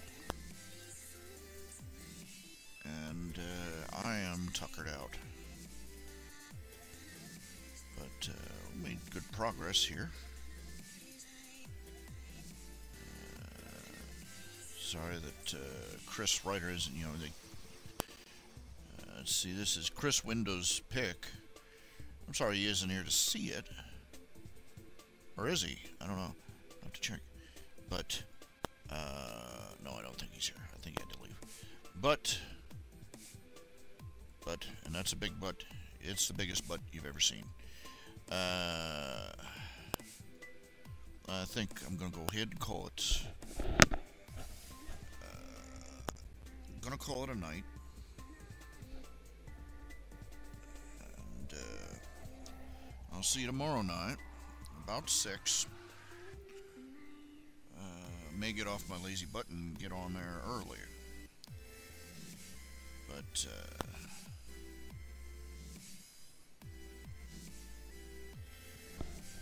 6 at least. And we'll pick up and we'll finish this out. And we'll start on the next commissions. And thank you all for tuning in. Thank you all for making, for your commissions, and your donations, and your support, and your applause, and your shoe throwing, and all that other stuff. Because